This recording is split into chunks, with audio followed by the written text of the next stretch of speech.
Entonces, el doctor Sumaria nos va a hablar esta tarde sobre el análisis probabilístico en el razonamiento probatorio. El doctor Sumaria es abogado por la Pontificia Universidad Católica del Perú, tiene maestría en Derecho Procesal en la Universidad del Rosario, Argentina, es doctorando en Derecho Procesal en la Universidad de Medellín, Colombia, es vicepresidente del Instituto Iberoamericano de Derecho Procesal, es miembro de la Asociación Internacional de Derecho Procesal, es profesor en Derecho Procesal de la Universidad Inca García Solavega y AMAC, y ahora va a ser profesor de la Escuela del Ministerio Público, porque ahora hemos invitado acá 30 participantes de un curso que son asistentes fiscales de tráfico de drogas, están acá con nosotros hoy día, justo me invitaron a mí a hacer una capacitación esta tarde y yo hablé de usted, y así que usted está siendo convocado también por la Escuela del Ministerio Público para que haga conferencias respecto a este tema que es de su especialidad. Entonces, recibimos con un fuerte aplauso al profesor Omar Sumaria Benavente.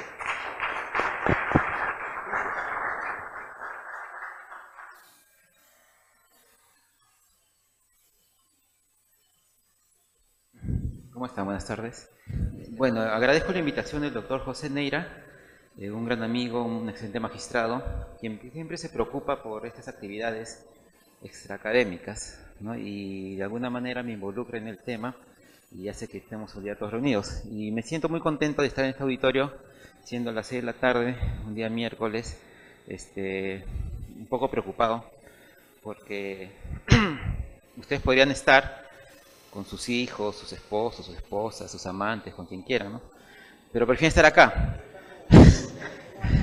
Con lo cual puedo pensar dos cosas: o que son masoquistas o les gusta el derecho. Entonces voy a pensar que les gusta el derecho y vamos a conversar con ustedes de este tema. De exalumnos. Bueno, es una charla, o sea, no vamos a poder desarrollar a fondo lo que es el análisis probabilístico, sino es una introducción al análisis probabilístico. Lo que quiero mencionar acá es que el tema del derecho a la prueba ha cambiado. Ya no es como se estudiaba en las universidades antes, hechos constitutivos, hechos impeditivos, hechos modificativos, sistemas de valoración de la prueba, sana crítica y reglas para actuación de la prueba. No, ahora el mundo de la prueba es mucho más amplio. Incluye, es un curso que en las universidades ya se está separando y se dicta en todo un semestre. Inclusive en el extranjero ya hay maestrías, especialmente en razonamiento probatorio o teoría de la prueba.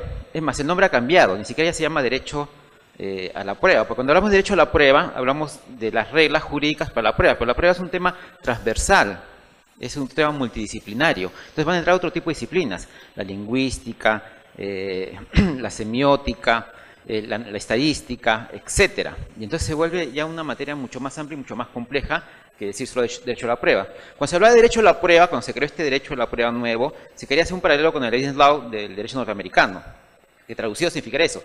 Pero el Evidence Law es más complejo.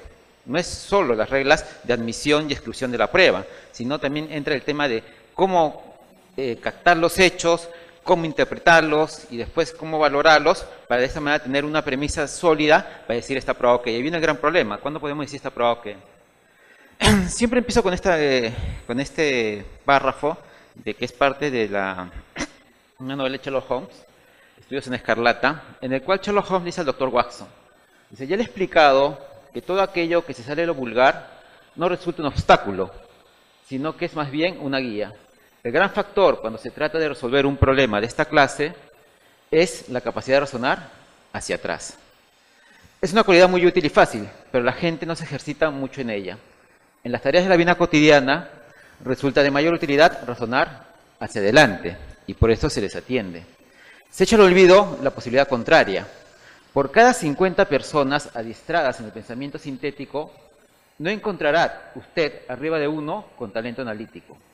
Son muchas las personas que, si les describe una serie de hechos, anunciarán cuál va a ser el resultado. Son capaces de ordenar en su cerebro los hechos y deducir que han de tener un efecto determinado. Sin embargo, son pocas las personas que, diciéndose usted el resultado, son capaces de extraer de lo más profundo de su propia conciencia los pasos conducentes a este resultado. Poca gente son capaces de recorrer el camino contrario. A esta facultad me refiero cuando hablo de razonar hacia atrás, es decir, analíticamente. En ese párrafo podría estar resumido todo lo que es el tema de la prueba. Porque en el tema de la prueba, no, generalmente, ¿qué hacemos? Nosotros razonamos siempre, la mayoría de las personas, hacia adelante, y nos planteamos un resultado, y después tratamos de acomodar los hechos como si fuese una plastilina a ese resultado que queremos. Y nos olvidamos que pueden haber distintas alternativas que podrían explicar ese mismo resultado con los mismos datos. Por ejemplo, supongamos que alguien acá, alguien que es casado, piensa que su esposa está en la casa esperándolo con su cena. Es más, se comunica con la esposa por teléfono y la esposa dice, te va a probar tu plato favorito. Y le manda una fotografía que está preparando el plato. En general, pasó que el expositor no vino, entonces salieron temprano. Y este señor quiso dar una sorpresa a su esposa llegando antes. Y justo cuando sale, ve que su esposa está entrando al hotel que está al frente con una persona que él no conoce y que no es él. Entonces, ¿qué podemos pensar que ha pasado? La mayoría se ríe, justamente ¿por qué? ¿Por qué se ríen? Se ríen porque piensan que es una situación de adulterio, ¿no? Le está sacando la vuelta, cosas por el estilo, está sacando los pies del plato. Pero ¿por qué pensamos eso? Pueden haber, distintas hipótesis que con esos datos expliquen el resultado. Puede ser que la esposa vino temprano, más bien para la sorpresa al señor, y un turista le dijo que a ver si la podían orientar a un hotel. Puede ser que vino un familiar inesperadamente, y entonces ella también, como estaba cerca de la conferencia, fue y lo alojó ahí. Puede ser que alguien le preguntó, fue a una entrevista, a un negocio urgente, que se iba a realizar dentro del hotel. Pero ¿por qué pensamos lo primero? Y entonces ese es el problema de la prueba, los que piensan hacia adelante, de manera sintética. Es decir, configuramos un resultado y los hechos tratamos de meterlos, forzarlos como una camisa de fuerza a ese resultado. Y nos podemos olvidar que hay distintas hipótesis que con los mismos datos podrían explicar el mismo resultado. Eso se llama pensar hacia atrás. Sí, ya tengo el resultado, pero ahora tengo que ver cómo he llegado a ese resultado. Y podemos encontrar caminos distintos. Y esos caminos distintos pues, nos va a llevar al análisis probabilístico. ¿Por qué? Porque ¿cuál va a ser la hipótesis que va a vencer? La más consistente, la más coherente, pero frente a las otras hipótesis. ¿Okay? No tenemos que olvidar que es una confrontación de teorías que hacemos respecto de un resultado que queremos llegar. Entonces, ¿qué es la prueba? Bueno, la prueba es un concepto polisémico. Para empezar, la prueba no es el hecho. Ese es el hecho de prueba o el dato. La prueba no es el medio de prueba. Eso será el registro físico-técnico por el cual este hecho del pasado lo tratamos de llevar hacia el plano jurídico. ¿Qué es la prueba? La prueba es el resultado. ¿El resultado de qué? De las afirmaciones contradictorias que hacen los sujetos o las partes respecto de un hecho en el proceso. Eso es la prueba. Y entonces, ¿qué vendría a ser, el método para llegar a esta prueba? Es un método cognitivo reconstructivo. Es decir, vamos tomando una idea, un sentido a esas afirmaciones a través de la reconstrucción hacia atrás de lo que queremos. La prueba tiene una función epistemológica. ¿Por qué? Porque nos lleva información, nos da un contenido de información para que esos enunciados que hacemos respecto del hecho, podemos decir, ¿es verdadero o es falso? Es decir, siempre tenemos que tratar con proposiciones. ¿Y qué son proposiciones? Enunciados con contenido determinativo de verdadero o falso. En materia de prueba, esas son las afirmaciones que tenemos que trabajar, las proposiciones. Entonces, a través de esas proposiciones, ¿qué es lo que generamos? Un método cognitivo reconstructivo, o sea, hacia atrás. Y viene el gran problema. ¿Para qué sirve la prueba? Para determinar, ¿está probado qué? ¿Cuándo podemos decir, está probado qué? Acá hay una cita de Jordi Ferrer. Él dice, diferencia en el contenido de la declaración del juez al decir, está probado que, con relación a la declaración de hechos probados, realizada en términos de su aceptación de la proposición fáctica que se declara probada, sobre la base de los elementos de juicio disponibles en el proceso y el estado mental del juez al aclarar la creencia, convicción o certeza de los hechos probados.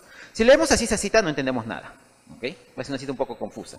Pero vamos a disgregar esa cita. Y entonces nos vamos a dar cuenta que hay tres maneras de entender el está probado que. Lo primero es la fuerza del está probado que. ¿Qué significa la fuerza? A nosotros nos ha enseñado, cuando estudiamos Derecho, que el tipo legal está constituido de dos elementos. Los elementos normativos y los elementos descriptivos. ¿Okay? De tal manera que decimos que se aplica la norma cuando estos elementos descriptivos, o sea, los hechos, subsumimos en el elemento normativo, ¿no? Esa tarea de subsunción. Y entonces, cuando se dan o se cumplen esos elementos descriptivos y se aplica la sanción jurídica, o sea, se construye la estructura S, entonces C, supuesto de hecho, consecuencia jurídica, entonces decimos, está probado que. El problema de ver de esta visión, ¿no?, que se basa en el positivismo, o sea, en la regla, en la aplicación de la regla, es que nos fijamos más en el resultado que en el supuesto de hecho. Nos estamos fijando más en la fuerza, o sea, en la aplicación de las consecuencias jurídicas, más que en la fijación de los supuestos de hecho. Porque lo que estamos, el polo norte, el objetivo es la aplicación de la consecuencia. Y ahí decimos, la fuerza del está probado que. Pero eso solo no puede significar está probado que. Está probado que también hace referencia al resultado conjunto de la actividad probatoria que se hace dentro del proceso. Con lo cual podemos llegar a distintos resultados. Está probado que como sinónimo de es verdad que. O está probado que como sinónimo de que el juez en este caso ha establecido que.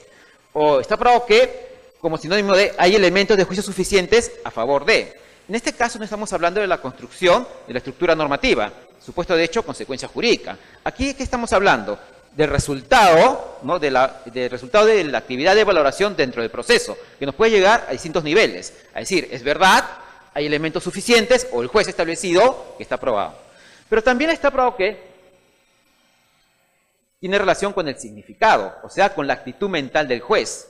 El juez puede decir, está aprobado que cuando tiene la creencia, no, que está aprobado, o cuando tiene conocimiento, para decir que está aprobado, o cuando acepta que eso está aprobado. Aquí no estamos hablando de la construcción de la estructura normativa, no estamos hablando del resultado de la actividad probatoria, sino estamos hablando del estado mental del juez. Entonces, como ven, ¿no?, hay tres maneras distintas de entender está aprobado que. Uno, la fuerza, o sea, la función de los hechos para aplicar el derecho. Dos, el resultado de la actividad probatoria. Y tres, el significado, o sea, el estado mental del juez. La pregunta es que cuando los jueces dicen está aprobado que, no te dicen qué están entendiendo por está aprobado que. No te dicen si están aplicando la fuerza, si están aplicando el significado o si están aplicando el sentido del está aprobado que. Y eso nos lleva a confusiones. ¿Cuándo podemos decir que el está aprobado que? Es así, no, que cuando nosotros, por ejemplo, decimos está aprobado que viendo la fuerza, ¿qué estamos viendo? La parte final, la premisa normativa y la premisa fáctica, que es lo que siempre nos enseñan, ¿no? Como la justificación interna y externa y la justificación de la premisa normativa y la justificación de la premisa fáctica. Pero antes de llegar a la premisa fáctica, como ven, hay otros niveles. Tenemos el primer nivel, que es el hecho externo, el hecho real, lo que ha sucedido. Y luego viene un segundo nivel, que es el hecho interpretado, o sea, la afirmación que hacemos de ese hecho. Y después recién vendrá la construcción de la premisa fáctica, y ahí recién podremos aplicar la premisa normativa. Entre el hecho externo y el hecho interpretado se da la función de interpretar. ¿Okay? Entonces, ahí se ve el está aprobado con relación al significado, la creencia que yo tengo de esa afirmación. Y entre el hecho interpretado hacia la premisa fáctica, ¿qué se da? La función de valorar, ¿no?, donde se ve el sentido y la fuerza, para decir que está aprobado qué. O sea, es una actividad, ¿no?, conjunta, en el cual, conforme se va avanzando en el hecho, ¿no?, para llegar hacia la construcción fáctica, tenemos que hacer distintas operaciones, porque no es lo mismo interpretar que valorar, son cosas totalmente distintas. Y es ahí, pues, que viene el gran problema, y es que para trabajar con los hechos, ¿no?, el hecho es irrepetible, el hecho se da en el pasado. El hecho no se puede volver a repetir. Trabajamos con enunciados, con proposiciones, con afirmaciones respecto de esos hechos. Entonces, estas afirmaciones tienen que ser verdaderas o falsas. Como el problema es determinar la verdad de esos enunciados, entonces viene en el problema del proceso la búsqueda de la verdad. ¿Cómo llegamos a encontrar esa verdad? Es ahí que hay una nueva escuela, que se llama The New School of Evidence Law, que dice, para llegar a esta función de llegar al grado de certeza o alcanzar cierto grado de verdad, pues apliquemos la regla de la epistemología. ¿Qué es la epistemología? Las reglas del conocimiento, ¿no? O sea, la ciencia del conocimiento, cómo se forma la verdad. Ahora, la diferencia es que la verdad científica es distinta a la verdad del proceso. La verdad científica es una verdad que busca generalizar para distintos casos futuros. La verdad del proceso es una verdad para un caso en concreto. La verdad científica es una verdad hacia el futuro, mientras que la verdad del proceso es una verdad del pasado. Son distintas funciones de la verdad. Y es ahí que de la epistemología como ciencia general se va a abrir otra rama, otra disciplina, que va a ser la epistemología jurídica. O sea, las reglas de la epistemología aplicadas al derecho. ¿Para qué? Para buscar la verdad, pero no la verdad como valor, ¿okay? Sino para determinar la verdad o falsedad de los enunciados que hacemos respecto a los hechos. ¿Para qué? Para ir recién a aplicar el derecho. Porque si nosotros no determinamos bien los hechos, cualquier calificación jurídica que se haga posteriormente va a ser errónea. Eso es lo que nos han dicho en las escuelas de Derecho. En las escuelas de Derecho siempre hemos trabajado de una manera dogmática, conceptual, a través de instituciones, naturales, etc. Pero nos olvidamos de trabajar con los hechos, nos olvidamos de la vida diaria. ¿Y qué sucede? Por ejemplo, si va un cliente a tu oficina, ¿no? Un cliente no te va a decir, tengo un caso de reivindicación. ¿Qué te va a decir un cliente? Te va a narrar hechos. Dice, tengo una casa y no vas a entender lo que significa tener. Alguien entró a mi casa y no vas a entender lo que significa entró, ¿no? Permanece, no vas a entender lo que significa permanece. Te narra hechos de manera desordenada y recién tú tienes que interpretar esos hechos. Tú no puedes ir donde el cliente y el cliente dice, ay, hay un señor que está invadiendo mi jardín, con las ramas de su árbol vecino, etcétera, y tú vas a decir, ese es un problema de posesión. ¿Por qué? Porque esa persona te va a mirar la cara y se va a asustar. Va a pensar posesión del diablo, posesión diabólica, una cosa así, ¿no? Pero para nosotros es normal porque hablamos en términos jurídicos. Y así hablamos. Pero el mundo de los hechos es distinto, es el mundo real. Y entonces nos olvidamos de trabajar con los hechos. Es ahí, ¿no? Que justamente la epistemología, como ciencia, ¿qué es lo que genera? Pues regresar este trabajo con hechos. ¿Para qué? Para ver la verdad o falsedad de los enunciados, para recién de ahí aplicar la consecuencia jurídica. Para hablar Laudan, la epistemología jurídica tiene dos grandes empresas. Uno, ver las reglas de exclusión del evidence, de la prueba, ¿no? Del hecho en el proceso anglosajón. Y dos, ver qué reglas se deben mantener porque son eficientes o son ineficientes. Dice Dyer, dice, está bien, eso es importante. ¿Qué hechos entran o no entran al proceso? ¿Y qué reglas, o sea, esa regla de exclusión que permiten que esos hechos entren en otro proceso, se mantienen por eficientes o no se mantienen? Dice, pero la epistemología jurídica va más allá. Dice, la epistemología jurídica debe preocuparse también de la justificación de las creencias formadas por el tribunal, a través de la decisión de la validez integral y el valor probatorio de las historias, y el uso de los elementos deductivos atomizados y de demostraciones de la teoría de la probabilidad. Es decir, la epistemología jurídica, uno, justifica las creencias del tribunal. O sea, hay reglas para justificar por qué estos señores dicen A o dicen B. Dos, la discusión de la validez integral y el valor probatorio, o sea, el resultado de la actividad probatoria. Tres, el uso de elementos deductivos atomizados, o sea, las inferencias que se hace respecto a esa valoración. Y cuatro, demostraciones de teoría de la probabilidad. Es decir, ¿no? Cuantificar cuánto de verdad tienen estos enunciados para poder decir está probado qué. Dice, y todo eso viene a ser la epistemología jurídica. Y entonces, dentro de esta visión, entrando ya al tema del análisis probabilístico, cuando trabajamos con pruebas, debemos tener las siguientes preguntas guías. Primero, ¿qué proposiciones deben ser probadas en orden a alcanzar determinadas consecuencias jurídicas? Otra vez, ¿qué son proposiciones? Enunciados que pueden tener contenido verdadero o contenido falso. Así que digan oraciones. ¿Okay? Para Karl Popper no hay una distinción entre proposición y oración. Lingüísticamente sí son distintas. ¿Okay? Pero son enunciados en todo caso que pueden tener contenido verdadero o contenido falso. Entonces, ¿qué tenemos que hacer primero? Elegir, ¿no? Las proposiciones o las afirmaciones que vamos a poder demostrar. Dos, ¿qué proposiciones tienen que ser empleadas en la prueba? Porque no todas van a ser útiles. 3. ¿Cuál es el valor probatorio de las proposiciones utilizadas? 4. ¿Cuál es la probabilidad de las proposiciones a ser demostradas luego que las pruebas presentadas por las partes han sido emitidas? Y 5. ¿Cómo estos valores de probabilidad permiten al juez apreciar la prueba? Entonces, como ven, es un trabajo sobre proposiciones, un trabajo epistemológico, un trabajo con la información que voy obteniendo en el proceso. Selecciono las proposiciones, las voy evaluando, las voy valorando, luego las voy cuantificando y finalmente las aplico. En este dibujito, ¿no? Hay unos investigadores del FBI, abren una puerta y encuentran una pared llena de puntos. Entonces dice, our now mission is to find the most wanted dots and connect them. Es decir, nuestra siguiente misión es encontrar los 10 puntos más importantes y tratar de conectarlos. Y así es el mundo de la prueba. Los hechos vienen desordenados. Entonces, ¿qué tenemos que encontrar? Esos hechos importantes. Y esos hechos enlazarlos con otros hechos y hacer una cadena de inferencias para llegar al resultado que va a trabajar. Esta es la realidad que yo voy a encontrar antes del proceso, ¿no? Un conjunto de puntos de maneras ordenadas, unos más chiquitos y otros más grandes. ¿Qué es lo que yo tengo que hacer? Pues encontrar los puntos más importantes. Y a partir de esos puntos, ¿okay? De esas afirmaciones sobre esos hechos es que voy a empezar a trabajar. Y de ahí no voy a comenzar a armar rompecabezas uniendo otro punto con otro punto, que hacer los enlaces, que hacer las inferencias, las cuales tienen que tener un valor probatorio aceptable para llegar a decir está probado que. Y entonces, en el trabajo de la prueba, vamos a ver, por ejemplo, el siguiente mapa.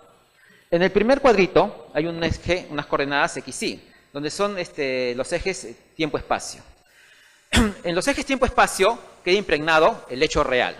Todo hecho queda impregnado en la realidad. ¿Qué es un hecho? Un dato perceptible por los sentidos. Gusto, olfato, oído, tacto, vista. Esta conversación es un hecho. Estar sentado es un hecho. Estar escribiendo es un hecho. Y todo queda impregnado. Queda impregnado en la naturaleza. Aquí viene el primer problema. Hay hechos que quedan más impregnados y otros hechos que quedan menos impregnados. Por ejemplo, esta conversación. De acá a una hora, ¿alguien podrá decir que esta conversación se dio? Uno diría, sí. ¿Y cómo lo pruebas, no? Ah, porque habían otras personas, testigos, que percibieron por la vista y por el oído. Pero digamos que todas las personas dicen, no, yo no lo vi. Ah, porque se están grabando, ¿no? Pero digamos que esa cámara no tiene baterías en realidad, es pura finta. No existe la grabación. Ah, porque alguien tomó fotos. Nadie tomó fotos. El hecho se dio en la realidad, lo percibimos. Pero una vez que ya pasó, ¿cómo decimos que existió o no existió? Entonces, es difícil su impregnación. Claro que hay métodos científicos que pueden verificar, ¿no?, que esa conversación se realizó. Hay unos sistemas por los cuales el eco queda impregnado en las paredes y puedes repetir esa intensidad y ver que las voces fueron de determinada persona en determinado nivel. Por ejemplo, cuando uno va por la cordillera de los Andes, se escuchan las voces del Ejército Libertador. O cuando va por la cordillera de los Alpes, se escuchan las voces todavía del Ejército Napoleónico. Pero ya estamos ahí entrando al mundo de la prueba científica. ¿Okay? Cómo encontrar esas huellas, esos rastros que se dieron en la realidad pero que ya no están. Entonces viene el problema de la impregnación en esas coordenadas tiempo-espacio. En un plano pasado, pero real. Luego tengo que pasar ese hecho, o la afirmación del hecho, hacia el plano jurídico presente. En el plano jurídico presente es abstracto. Ya no es real, pero es presente. ¿Cómo paso de este hecho pasado real que ya no existe a ese hecho presente abstracto del plano jurídico? O a la afirmación del hecho, porque no pasa el hecho, sino la afirmación. A través de un vehículo. Un vehículo que es un registro técnico físico que va a ser el medio de prueba. Entonces, el medio de prueba va a ser el vehículo por el cual la afirmación sobre el hecho pasado que no existe, impregnada en el plano jurídico tiempo-espacio, va a pasar a este plano presente abstracto, ¿ok?, con el cual vamos a hacer su trabajo. Ahí se ve como un círculo, no debería ser así, sino es más estrecho, sería como un cono. ¿Por qué? De todos los hechos que están en la realidad, no son todos los que llegan al plano jurídico, por ciertos motivos, ¿no? Hay reglas que impiden que unos hechos entren y que otros hechos no entren. Dentro de la epistemología jurídica, hay una tendencia a abolir todas las reglas probatorias, porque dicen todos los hechos sirven para demostrar la verdad de. Eso lo dice, por ejemplo, Bentham. Tarufo lo recoge en cierta manera, ¿no?, que llaman los abolicionistas. Todo hecho es importante para llegar a la verdad, como en la ciencia. Hay otros autores, por ejemplo, Klein, pero no Franz Klein, ¿no?, sino Marx, que dice, eso no, la mayor cantidad de hechos no significa que esos hechos tengan mayor cantidad epistemológica o cantidad de información para servir al proceso. Entonces no justifica que se abolan todas las reglas para que entren los hechos. Pero en todo caso, hay hechos que entran y hechos que no entran. Ejemplo, la prueba por tortura. La confesión por tortura, más allá de decir una prueba ilícita, ¿no?, y ponerle etiquetas o rótulos, particularmente desde el punto de vista epistemológico, no se impide porque con la tortura tú le haces daño a la persona y la persona sufre, ¿no?, y porque va contra la dignidad de la persona, que es un contenido retórico de hechos fundamentales. Sino la tortura se deja como prueba porque tiene bajo contenido informativo, o sea, bajo contenido epistemológico. ¿Cómo es eso? En la prueba de tortura se da lo que se llama la curva de utilidad marginal decreciente. Es decir, entre más tú consumes de un bien, llega un punto de saturación en el cual llega a cero y ahí empieza a decrecer ese consumo. Con la tortura pasa lo mismo. Si tú torturas a una persona, el miedo al golpe, al castigo, te va a hacer que la primera tortura te diga la verdad. Pero luego, para que ya no lo sigas castigando, decir cualquier cosa, que no necesariamente va a ser la verdad de los hechos. Y entonces, ¿qué va a pasar?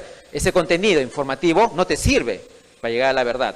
Y las demás personas, por el miedo a que los castiguen, también te van a decir cualquier cosa menos lo que tú quieres escuchar. Y entonces, ¿qué pasó? Que esa utilidad, ¿no?, eficiencia informativa que tienes, comienza a bajar a cero. Y entonces, ¿para qué recoger o para qué emitir medios probatorios que no te sirven epistemológicamente? Igual pasa, por ejemplo, la declaración entre cónyuges. No es que está mal, o sea, falta de ética, que un cónyuge declare contra otro cónyuge, o que hijos declaren contra padres, sino que generalmente los padres no declaran contra los hijos y los cónyuges no declaran contra sus cónyuges. Y entonces tiene una baja calidad informativa, bajo contenido epistemológico. Entonces prefiero desecharlos, prefiero que no entren al proceso. Y esa es la verdadera razón. Luego, las pruebas ilícitas, las que se consiguen violando ciertas garantías. Más allá, ¿no?, otra vez, del contenido de hechos fundamentales, es que hay dos valores, seguridad y verdad. Y los estados es una opción política procesal, elegir qué valor protegen. Si elijo la verdad, pues puedo, ¿no?, permitir ese tipo de pruebas, pero ¿qué va a crear? Incentivos para la búsqueda de ese tipo de pruebas, con lo cual esas pruebas pues bajan en contenido informativo. Entonces, ¿qué opto? Por la seguridad y restringo ciertos medios de prueba obtenidos violando esos derechos, justamente por la cantidad de información que te pueden dar efectiva al proceso. Todo tiene una razón de ser en la vida. Y entonces solo llegan pocos hechos al proceso, al hecho, a la afirmación que es el proceso.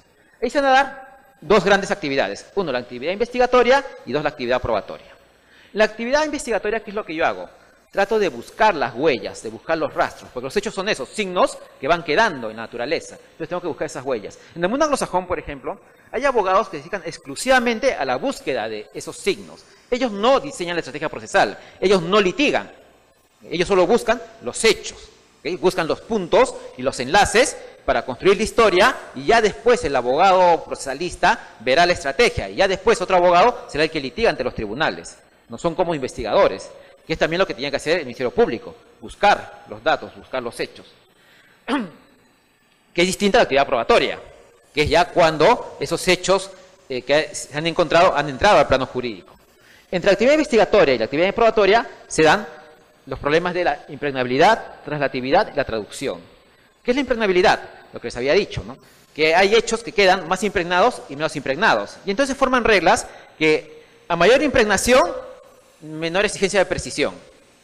A menor impregnación, mayor exigencia de precisión. Por ejemplo, un contrato que queda registrado en la escritura pública está bien impregnado. Por lo tanto, solo basta con la escritura pública. No se exige menos precisión.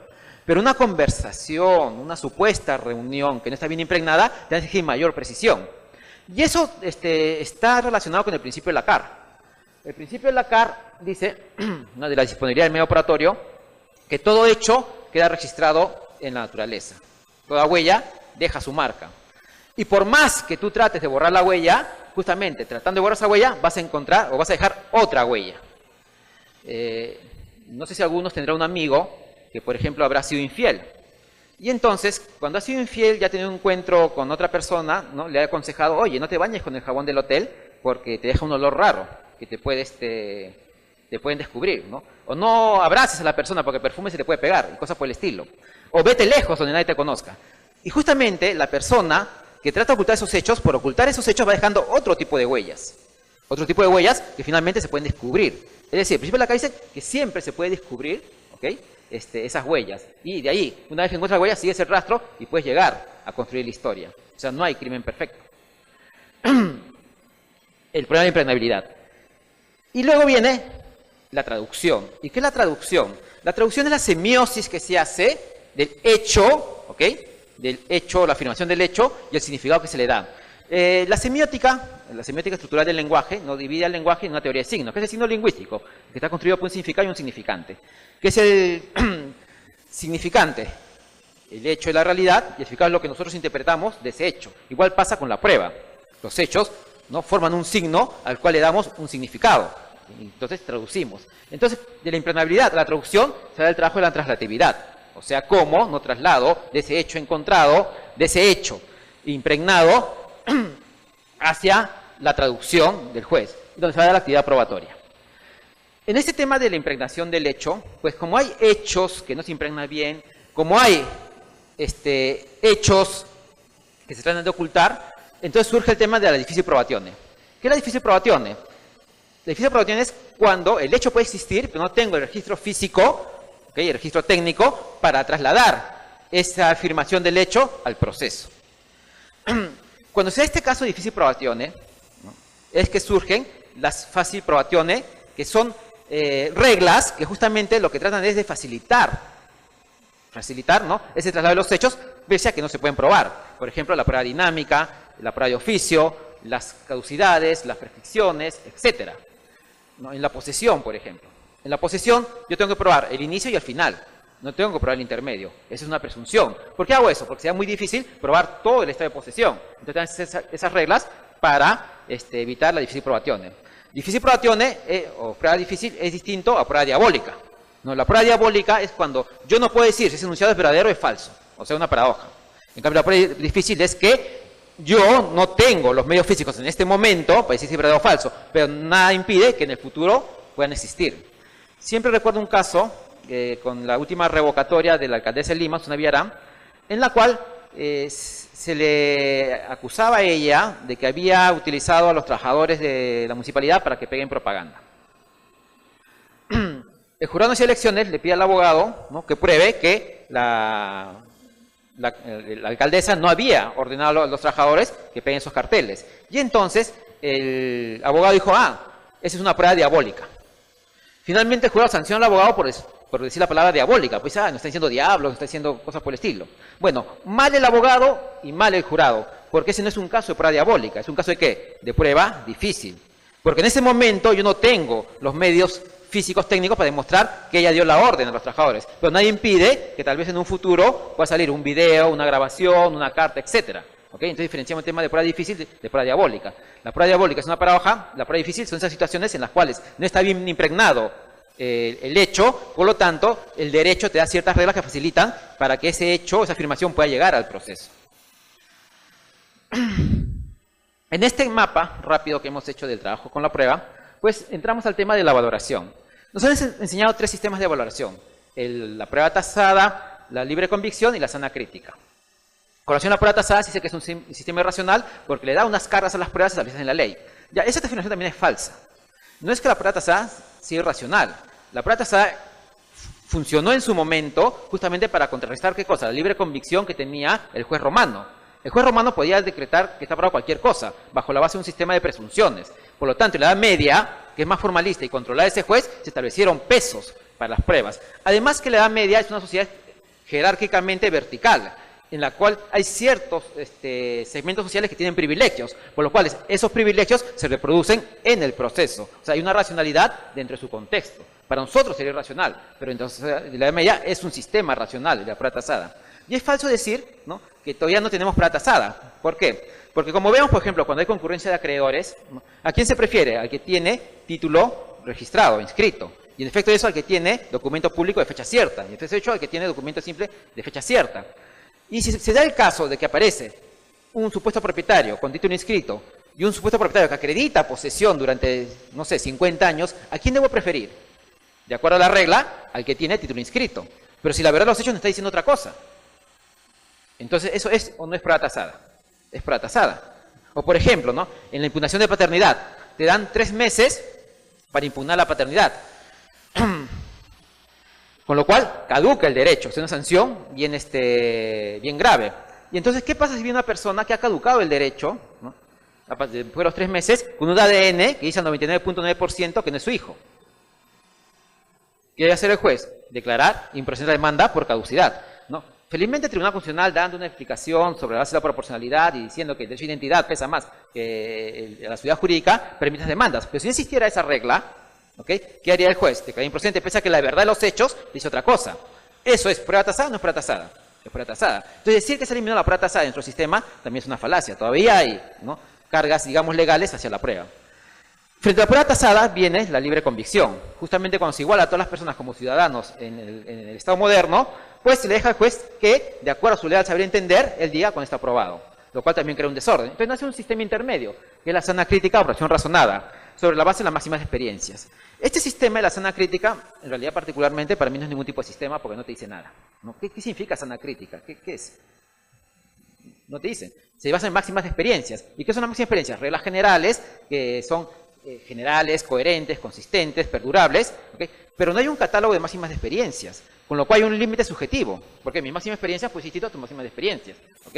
Y hay un límite cuantitativo, no sabemos cuántas son ni cuáles son. Y si hiciéramos un catálogo de cuáles son las máximas de experiencias, regresaremos otra vez a qué cosa, a la prueba tasada, ¿no? Entonces, estos sistemas de evaluación que nos han enseñado para, supuestamente, a valorar la prueba no son tan ciertos. Entonces tenemos que encontrar otros mecanismos, otros métodos.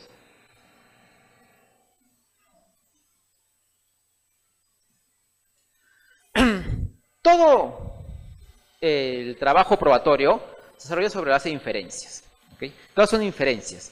¿Inferencias por qué?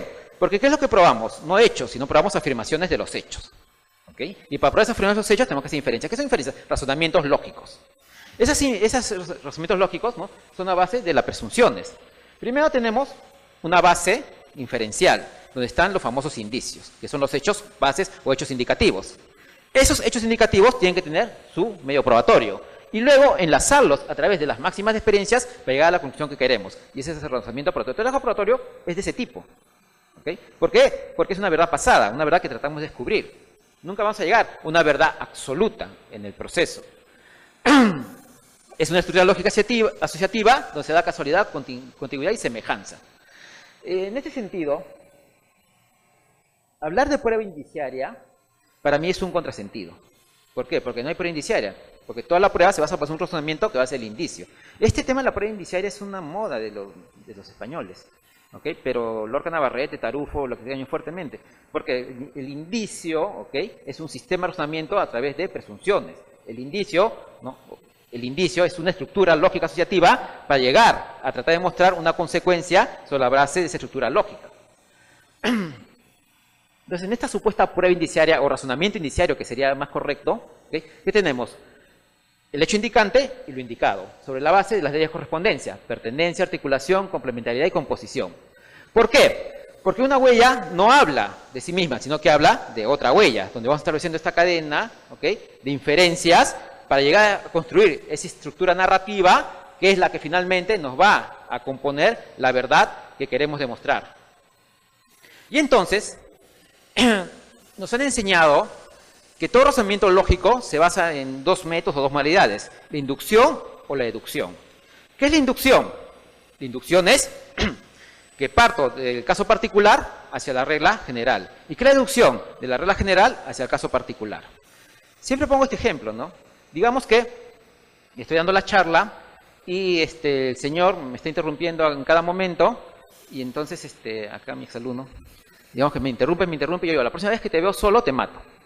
Y justamente ustedes entran al salón, ¿no?, y encuentran que el señor está con un cuchillo en el pecho, ensangrentado, está muerto, y yo tengo las manos con sangre. ¿Qué piensan que ha pasado? Muchos dirán que yo lo maté. La pregunta es ¿por qué? Ese razonamiento que están haciendo, ¿es inductivo o deductivo? ¿Deductivo? Si fuese deductivo, ¿cuál es la regla general que voy a aplicar? Yo siempre cumplo mis amenazas, a quien yo amenazo muere, o las amenazas siempre se cumplen. ¿Esa es una regla general? No es una regla general. Entonces, ¿cómo pueden decir que es deductivo? Una regla general es, por ejemplo, el agua hierve a 100 grados. Por lo tanto, si yo veo agua que está hirviendo, ¿qué significa? Que ha llegado a los 100 grados, ¿no? Salvo en lugares de gran altura donde cambian las temperaturas, que es la excepción a la regla, pero es una regla general.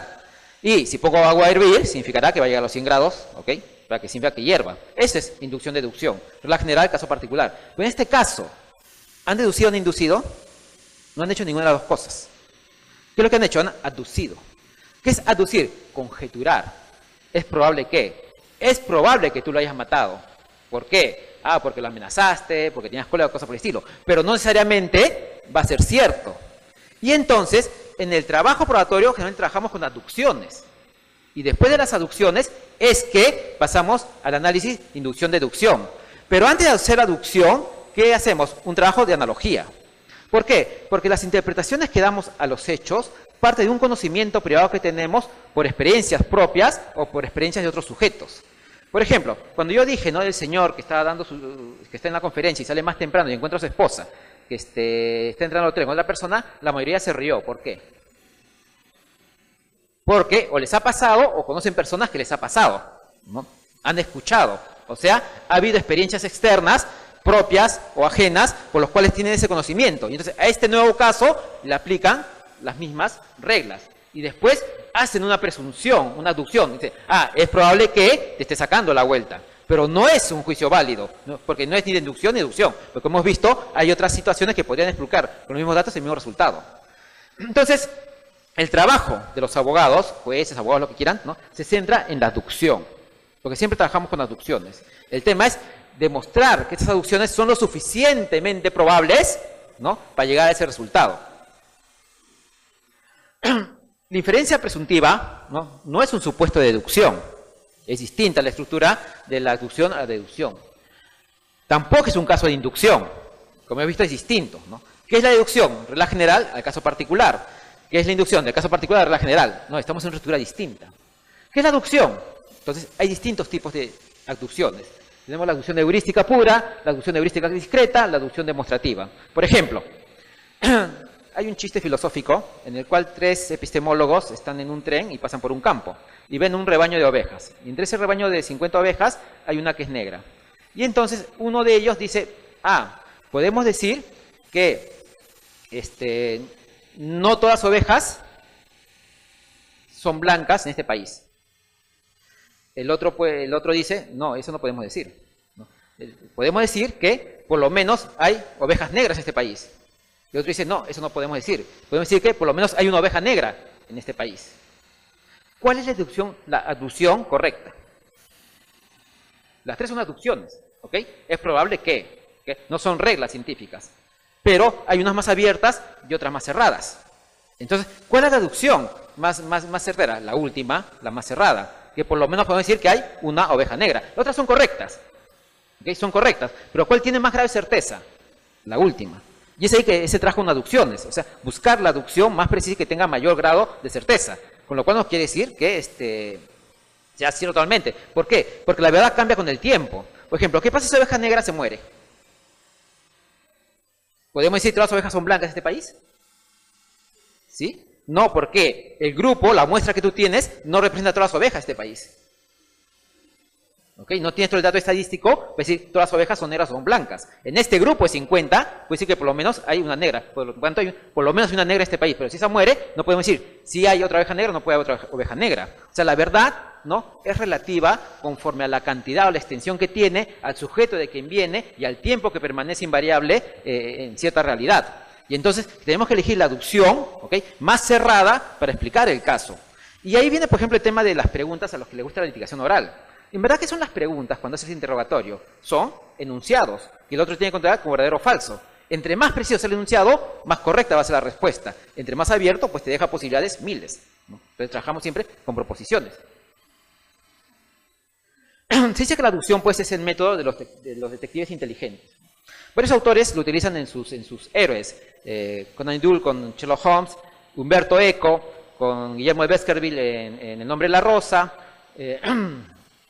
Edgar Allan Poe. La deducción fue creada, o no fue creada, sino la, digamos, teorizó Peirce, ¿no? Este tercer modelo de inferencia distinto a la inducción a la deducción. Porque después de Hume se dice que la única manera de llegar a la verdad es a través de la inducción. Pero la inducción tiene un problema que es muy subjetivo. Y eso es lo que Popper criticaba, la justificación, el justificacionismo. Porque ¿cómo yo llego a decir algo que es verdad, ¿no? Dice, partiendo de la regla, del caso concreto hacia la regla. Pero cuando parto del caso hacia la regla, ¿qué estoy haciendo? Justificando esa verdad, ¿no? ¿Y de qué me estoy olvidando? De las verdades alternativas. Y entonces, Popper, en su libro Conjeturas y Refutaciones, dice, ese método inductivista creado por Hume no nos puede llegar a la verdad, porque son muy subjetivos, ¿ok? Pues se llama justificacionistas. Y es generalmente lo que se utiliza en el derecho constitucional, ¿no? Dice, ¿cómo llegamos a la verdad? Llegamos a la verdad haciendo teorías que son cercanas a la verdad. ¿Y cuál va a ser la teoría más cierta? No la que explique mejor el fenómeno, sino la teoría que puede vencer a las teorías alternativas. Entonces, es ahí que entra en las probabilidades, en el tema de las probabilidades. Y de ahí nace, Peirce toma eso y desarrolla el tema de la aducción como tercer modelo inferencial. Las características del razonamiento aductivo, ¿no?, es, primero, deducción reversa. ¿Qué es deducción reversa? Parto de la hipótesis H para formar una teoría a través del hecho encontrado. Y luego tengo que revertir y comprobar esa teoría a través del hecho de la hipótesis que estoy formulando. O sea, es un camino de ida y vuelta, la aducción. No solo me conformo con hacer, es probable que, sino de ahí tengo que regresar para verificar. Luego tiene que haber consistencia. ¿Por qué? Porque tiene que ser consistente este resultado, está probable con la teoría de base que estoy formando. Y luego la explicación, ¿no? No puede ocurrir el hecho, o sea, no puede deducirse solo, no puede aparecer la nada. Tiene que haber una coherencia entre el hecho y la consecuencia que voy a conseguir. Y finalmente la simplicidad. ¿Cuál va a ser la hipótesis más creíble, la más sencilla? Por ejemplo, en el caso de que maté al alumno, pueden haber otras hipótesis. Que otra persona la mató y yo entré después y en auxiliarlo. O puede ser que él se suicidó. O puede ser que el cuchillo está de una manera caprichosa y él, sin darse cuenta, no se tropezó y se penetró con el cuchillo. Todas esas teorías pueden ser válidas, pero hay unas más simples y otras menos simples. ¿Cuál me da una gran más certeza? La que tenga mayor simplicidad, la que tenga mayor coherencia, la que pueda explicarse de adelante hacia atrás. Y es donde yo voy eligiendo la aducción correcta, la teoría correcta para explicar este fenómeno. Peirce decía, ¿no? La aducción arranca de los hechos y busca una teoría. La aducción, perdón, arranca de los hechos y busca una teoría. En cambio, la inducción busca los hechos. En la aducción, la consideración de los hechos sugiere las hipótesis, que es el trabajo que hacemos los abogados. ¿Y para qué sirve esto de una teoría? Una teoría tiene tres niveles. Un nivel formal, un nivel conceptual y un nivel retórico. En el nivel formal no se da la sintaxis o el nivel sintáctico de la teoría, es decir, cómo formo, cómo junto los enunciados, o sea, la forma. En el nivel semántico se da el contenido de la teoría, qué significa. Y en el nivel retórico se da la información, o nivel pragmático, la información que yo doy de esa teoría a los demás, o sea, el resultado de esos enunciados. Este mismo método es el que en realidad se aplica a la teoría del caso. ¿Por qué formar una teoría del caso? Formar una teoría del caso no es hechos, derecho y cómo lo expongo. Formar una teoría del caso es hacer enunciados, ¿ok? Y con esos enunciados, ¿para qué sirven los enunciados? Para explicar un fenómeno. Pero esos enunciados primero tienen que tener un orden, ¿ok? Una estructura sintáctica, o sea, un orden coherente. Pero ese orden coherente tiene que darnos un significado, o sea, el contenido semántico. Y ese significado tiene que ser posible ser transmitido, o sea, un contenido pragmático. Y entonces en cada nivel de esa teoría se forman distintas hipótesis. Una hipótesis formal, una hipótesis retórica, una hipótesis conceptual. ¿Para qué hacemos teorías? Se formula teoría porque primero tiene una función de bloqueo. ¿Qué es una función de bloqueo? Que una vez que he establecido los hechos, los enunciados a este fenómeno, pues descarto otros enunciados que quieran explicar este fenómeno. Tiene una función de evitar proposiciones falsas sean tomadas como verdaderas. Evitar la manipulación de los conceptos. Y 3, evitar la oscuridad en el uso de los conceptos. Es decir, cuando hablamos de teoría del caso, no solo estamos organizando los materiales, sino estamos haciendo un trabajo epistemológico. Estamos en realidad formando una teoría. Y una teoría tiene que contener esos 3 niveles. ¿Para qué? Para que cumpla esta función.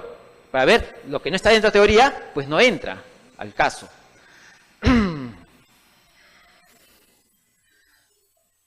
En este cuadrito, ¿no? Entonces, ¿qué tenemos? Siguiendo al método aductivo y al criterio de Popper, ¿no? Y sacando el método inductivo, no es mejor teoría la que explique mejor el fenómeno, pues es una teoría justificacionista, que siempre va a terminar en algo que yo creo. Siempre trato de justificar mis ideas. ¿Cuál es la mejor teoría? La que sin ser verdad absoluta puede vencer a teorías paralelas. ¿Okay? En un conjunto, un abanico de teorías, la teoría, ¿no?, que yo voy a elegir, si puede vencer a otras teorías, entonces esa va a ser la teoría más cierta. ¿Okay? Entonces es distinto, ¿no?, la visión de Popper bajo el método inductivo que el método justificacionista inductivo basado en inducción de Hume. Popper dice, T2, o sea, teoría de 2, ¿no?, hace afirmaciones más precisas que teoría 1. Si hace eso, entonces T2 vence a 1. T2 toma en cuenta y explica más hechos que T1. Entonces T2 vence a T1. T2 describe o explica los hechos con mayor detalle que T1. Entonces T2 vence a 1. T2 ha resistido test en los que T1 ha fracasado. T2 ha sugerido nuevos test experimentales en los que no se había pensado antes de que T1 fuera concebida, ya ha resistido esos test. O T2 ha unificado o conectado diversos problemas hasta ese momento desvinculados entre sí. Son 6 situaciones en las cuales, ¿no?, de acuerdo al test de Popper, esta teoría, la teoría T2, puede vencer a la teoría T1 y por lo tanto decir es más cierta que, o más probable que, no más cierta, sino más probable, ¿no? Por lo cual, sin que sea la verdad absoluta, yo lo tomo ¿para qué? Para explicar el fenómeno. Y entonces en esta ecuación, ¿no?, de evaluación de teorías, entramos al tema de la probabilidad matemática en el proceso. ¿Por qué? Porque uno de los problemas de la epistemología, ¿no?, es decir, bueno, ¿y cómo podemos graficar el grado de certeza? ¿Cómo podemos cuantificarlo? ¿Cómo puede decir si es cierto o no es cierto? Y viene discusión, ¿se puede introducir los métodos matemáticos en el análisis probatorio, o sea, en el análisis probabilístico? Cohen, en su libro Lo probable y lo demostrable, ¿no?, que ya va a salir a la venta, va a salir a traducción próximamente, abre la caja de Pandora. Y dice, sí es posible. Sí es posible, ¿no? Y comienza a desarrollar estos métodos inductivos matemáticos, o probabilísticos matemáticos en el trabajo de la prueba. Hubieron ciertos casos, People vs. Riley, Sargent vs. Massachusetts Accident, Smith vs. Rapid Transit y People vs. Collins, en los cuales, en estos casos, ya se está utilizando un criterio probabilístico matemático, pero todavía no se llegan a atrever a utilizarlo para justificar los fallos. Y surgen por las teorías de la probabilidad, ¿no?, diferenciando las más importantes, la escuela de Pascal con la escuela de Bacon. La escuela de Pascal se llaman escuelas matemáticas objetivas, ¿ok?, donde van a ser el teorema de Bayes o la teoría del costo de la utilidad esperada. Y la escuela de Bacon, ¿ok?, van a ser las teorías inductivas subjetivas, en las cuales son las justificacionistas que generalmente vamos manejando. Y donde también va a desarrollar no Cohen, sino Chum y Twining siguiendo a Whitmore, que son los que no originaron New Scholarship of Evidence Law. En estos análisis, ¿no?, hay dos criterios que distinguir: preponderancia de la prueba y preponderancia de la probabilidad. Leibniz, hace mucho tiempo, ¿no?, decía, ¿qué es la teoría de probabilidades? Por ejemplo, si yo tiro un dado, tiro dos dados, ¿no?, ¿cuántas veces puede salir un número y cuántas veces puede salir otro número? Entonces dice, hay probabilidades hacia un lado o hacia otro lado. Pregunta, en un caso, ¿se pueden aplicar probabilidades? Es decir, si tú dices 50 o 60% de verdad y él dice 40% de verdad, yo podría dividir la respuesta entre estas personas. Es difícil, ¿no?, porque el proceso es un juego a suma cero. O tienes razón o no tienes la razón. No puede vivir en la proporción a cuánto de verdad digo yo o cuánto de verdad digo el otro. Entonces, viene el tema, pues, las probabilidades en el proceso, en el tema de la prueba. El primer caso, ¿no?, es el caso Sargent vs. Massachusetts Accident Company. En este caso, hay un señor que le gusta los deportes de aventura y se va a viajar en kayak. Y se pierde. Al año encuentran parte del bote. Y con el tiempo encuentran el remo, pero nunca encuentran al cadáver, que nunca lo encuentran. Y entonces había una discusión. Si este señor había muerto ahogado, el seguro le cubría la cobertura. Y si el señor había muerto por inanición, entonces el seguro no le cubría el daño. Entonces, ¿qué es lo que había pasado? ¿Había muerto por inanición? ¿Había muerto por ahogamiento?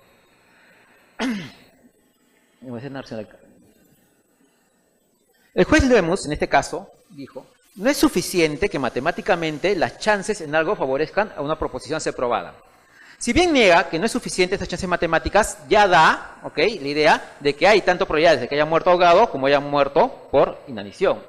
Dice, el peso preponderancia de la prueba es su capacidad de convencer al tribunal que determinar la veracidad actual de la proposición a ser probada después que las pruebas han sido valoradas.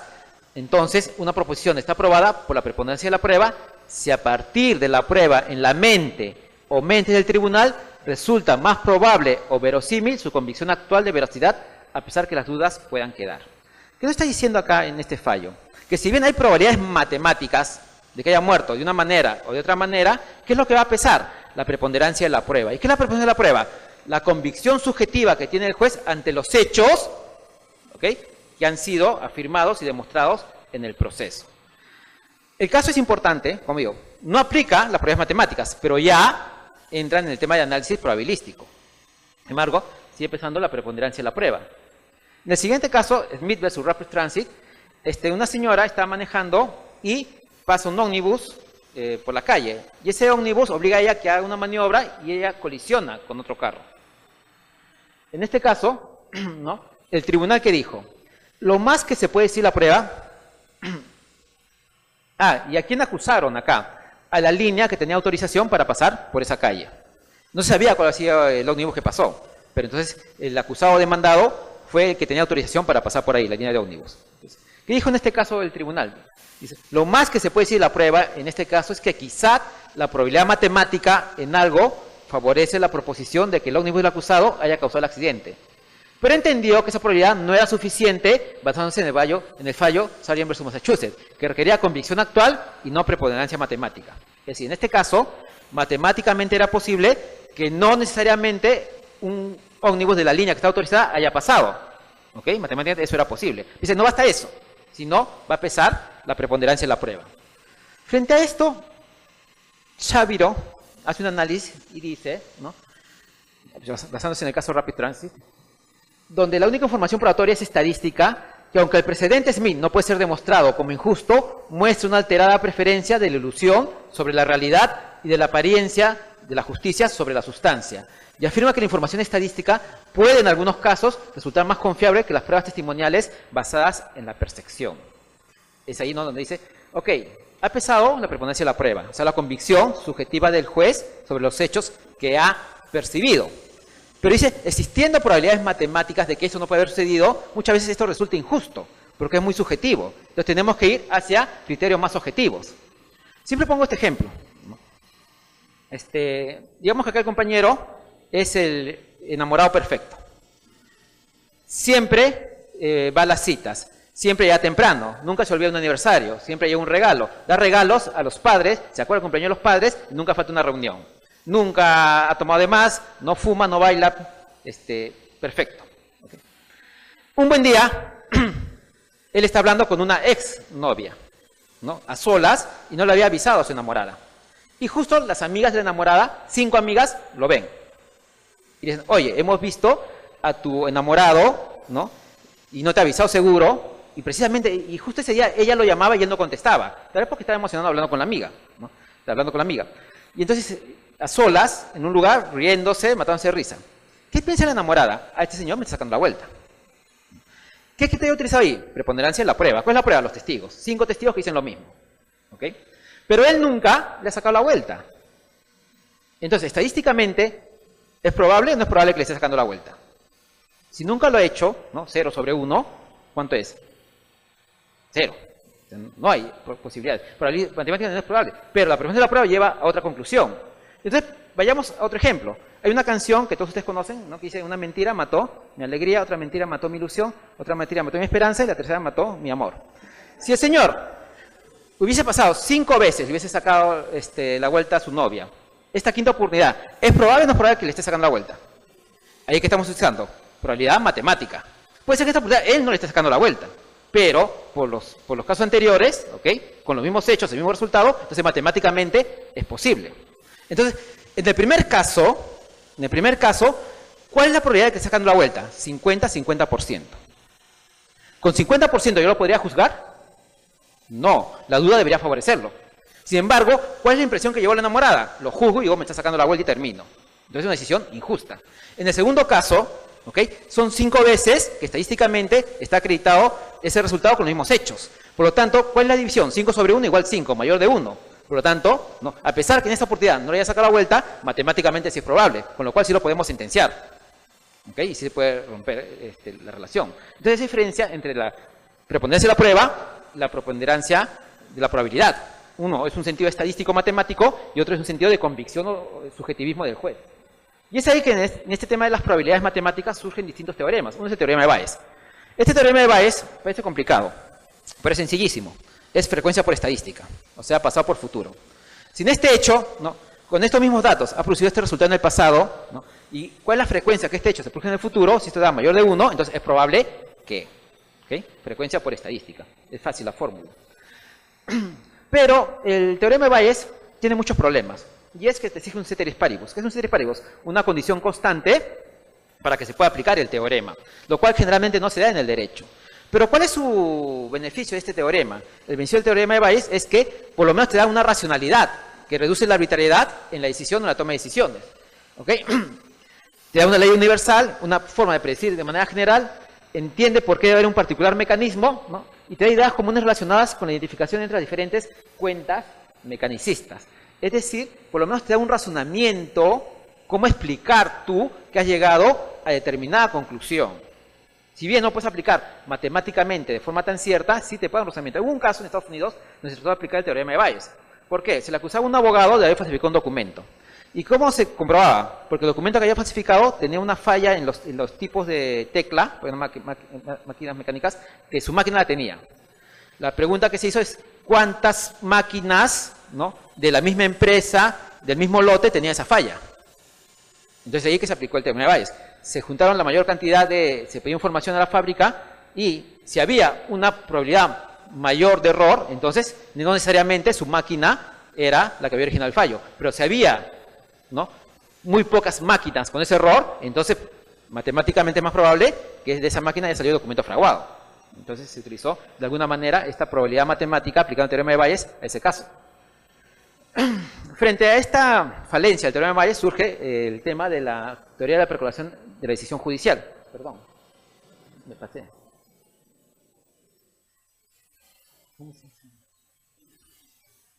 La teoría de utilidad esperada, que es un mejoramiento del teorema de Bayes, en el cual, en síntesis, te dice, ¿qué es mejor? ¿Condenar a un inocente o liberar a uno culpable? Sobre la base de ese costo social, ¿no?, entonces es preferible liberar a uno culpable. Si yo tengo un grado de certeza que llega a probar la culpabilidad de esta persona, entonces es mejor liberarlo que condenar a un inocente con falta de pruebas, ¿no?, lo cual también se puede demostrar matemáticamente.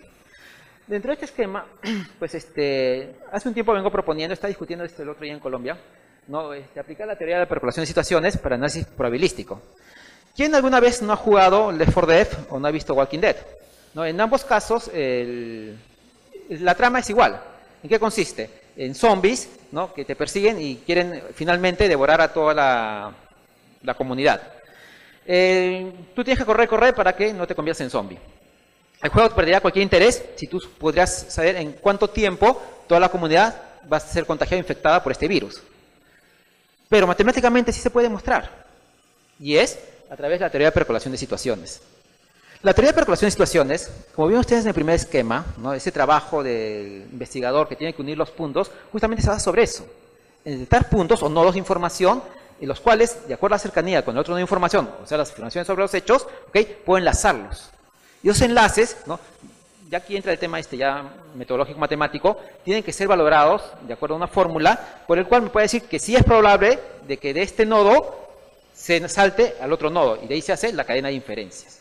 Este método, por ejemplo, sirve para predecir en cuánto tiempo un bosque se va a incendiar, ¿no? ¿Qué son los de información? Cada bosque.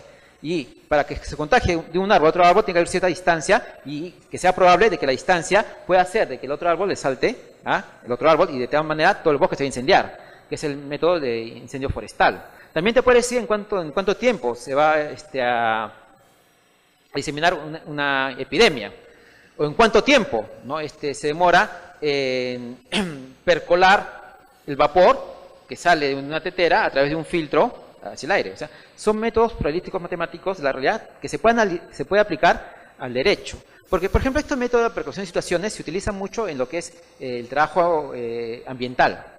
En el trabajo ambiental, yo tengo que reconstruir un río donde no hay río, una colina donde no hay colina, árboles donde ya no hay árboles, encontrar animales donde ya no existen animales. Y justamente, ¿cómo reconstruyo toda esa historia? A través de la percolación de situaciones. Es decir, reconstruyo el paisaje, ¿no?, pues se llama este método paisajista, a través de esta cadena de inferencias que dicen, es probable que haya habido esto, y por esto nace esto, y por esto nace esto. Bajo unas reglas, que son los enlaces. Entonces, la teoría de la percolación de situaciones nos puede ayudar, uno, en la determinación de los hechos. Pero también nos puede ayudar en la toma de decisiones, sobre la base de lo que se llama el Software Intelligence, que es la inteligencia en enjambre. Ustedes, por ejemplo, alguna vez han visto las hormiguitas cómo caminan en fila india, ¿no? ¿Y qué pasa si tú matas a la hormiguita que está delante? Todas se dispersan, hasta que vuelven a encontrar su camino. La pregunta es, ¿cómo pueden volver a encontrar su camino? Justamente ahí se produce una percolación por la cual hay transmisión de información de los que están delante hacia atrás. Entre más rápido sea la transmisión de información, más rápido llega la información para tomar la decisión. El clásico ejemplo es ¿no?, que de toma de decisiones. Es un incendio y hay una sola puerta. Si te vas a la derecha, mueres. Si te vas a la izquierda, vives. O sea, esto es falso y esto es verdadero. ¿Quiénes saben la respuesta? Los que están adelante. ¿Quiénes no saben la respuesta? Los que están atrás. Pregunta, ¿cómo los de atrás van a poder decidir si me voy a la izquierda o me voy a la derecha? Depende de la velocidad de transmisión de información de adelante hacia atrás. Entre más rápido sea, ¿no?, estos van a poder tomar decisiones izquierda-derecha. Entre más lento sea, estos van a quedar sin decisiones. Esta toma de decisiones se puede crear, por ejemplo, las modas. que la gente se va hacia la derecha pensando que es verdadero, pero es verdad, es falso. Y entonces eso se transmite rápidamente y los de atrás van a creer que esa es la respuesta. Entonces justamente este diseño de diamante de la percolación de situaciones nos hace predecir, sobre todo en tribunales colegiados, cuál va a ser la posible decisión, de acuerdo a la posibilidad de transmisión de información de los hechos hacia el proceso. Mayor velocidad, ¿okay? Mayor posibilidad de que haya información. Un abogado que se demore en transmitir información llega con menos velocidad al tribunal y por lo tanto el tribunal está configurando su decisión cuando el otro abogado, a pesar que ya la verdad llegó tarde, ya tiene una decisión configurada. Y ese magistrado que ya configuró su decisión la va a transmitir de manera más rápida a los otros magistrados. Entonces, este sistema de Threat Intelligence funciona, ¿no?, para explicar la toma de decisiones conjuntas. Bueno, como ven, ha sido un recuento muy veloz, ¿no?, de este nuevo mundo sobre el derecho a la prueba. No voy a tratar de explicar acá todos estos temas, porque sería muy complejo, necesitaría todo un semestre, o tal vez 2 años, pero lo que quiero decir pues que el mundo de la prueba ya cambió, ¿no? Ya no es las reglas del código sobre medios probatorios improcedentes, medios probatorios procedentes, sistemas de valoraciones como la sana crítica, sino que es un tema más, si se puede decir, cuasi científico, porque hay unos que se niegan a decir que hay una ciencia de la prueba, donde van a aplicar otro tipo de ciencias o disciplinas, la epistemología, el lenguaje, etcétera. Y es ahí hacia donde nos enfocamos cada vez más y hacia donde estamos llegando. La New Scholarship of Evidence Law, iniciada por Luis Stey, seguida por Chun, seguida por Twining, seguida por Dave, Dyer, Tarufo, ¿okay?, nos dice toda esa manera de ver el trabajo con hechos. Porque finalmente, ¿no?, como digo, si no determinas bien la premisa fáctica, cualquier premisa, consecuencia jurídica va a estar mal aplicada. Y el derecho o sirve para la vida o no sirve para nada. Muchas gracias.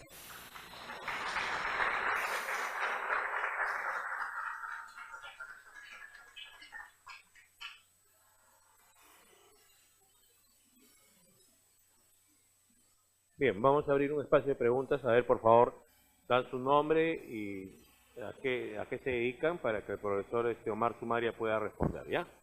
Doctor, primero usted. ¿Alguien más quiere hacer alguna pregunta? Con toda confianza, por favor. Doctor, después usted. Ya, empezamos con los dos. Doctor, por favor. Ya, a ver, ¿alguien nos puede ayudar con el micro? A ver, ¿alguien nos puede ayudar con el micro? A ver. Padilla, a ver, por favor. Pásale el micro, pues, ¿ya? Tazaico. César Tazaico, a ver. Padilla, pásale a los señores para que puedan grabar, ¿ya? Gracias. Ya, por favor, haga la pregunta, ¿ya? Doctor, mi nombre es Leonardo Félix Luyo Arias, abogado independiente. Era para hacer una pregunta, doctor, y después para felicitarlo por su brillante exposición, doctor. Es referente a la prueba de la Cámara Félix. Muchos jueces ordinarios actualmente están sentenciando con esta prueba. Yo creo que es demasiado además para poderse, ¿no? Hay muchos procesados que realmente no han cometido esa clase de delito. Y yo le pregunto a usted qué opinión tiene acerca de esa prueba. ¿La prueba qué? No te escuché bien. Cámara Kelsen. La Cámara Kelsen. ¿La Cámara Kelsen? Sí. Ya, la siguiente pregunta y respondas ahí.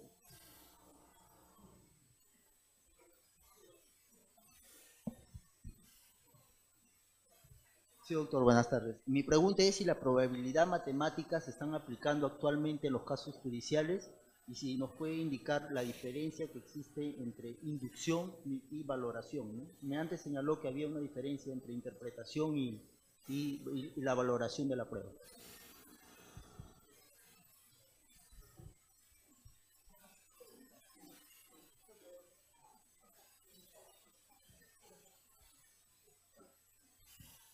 Buenas tardes ante todo, doctor. Mi nombre es Luis Alberto Calcín Canaza, asistente de función fiscal de la Fiscalía especializada en tráfico ilícito de drogas.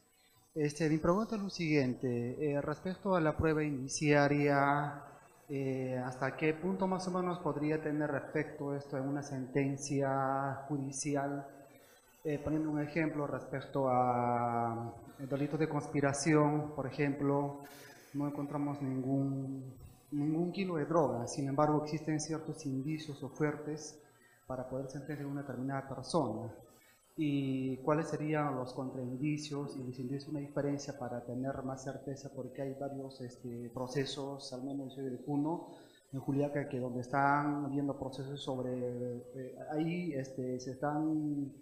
hay procesos judiciales y hay sentencias respecto a delitos de conspiración, uno, y el otro es por delitos de tráfico de drogas, pero por adherencias. En adherencia no encontramos ningún gramo, pero sí existe la caleta, existe la indicio fuerte de que ahí probablemente hayan estado transportando droga y uno postula por el delito de conspiración.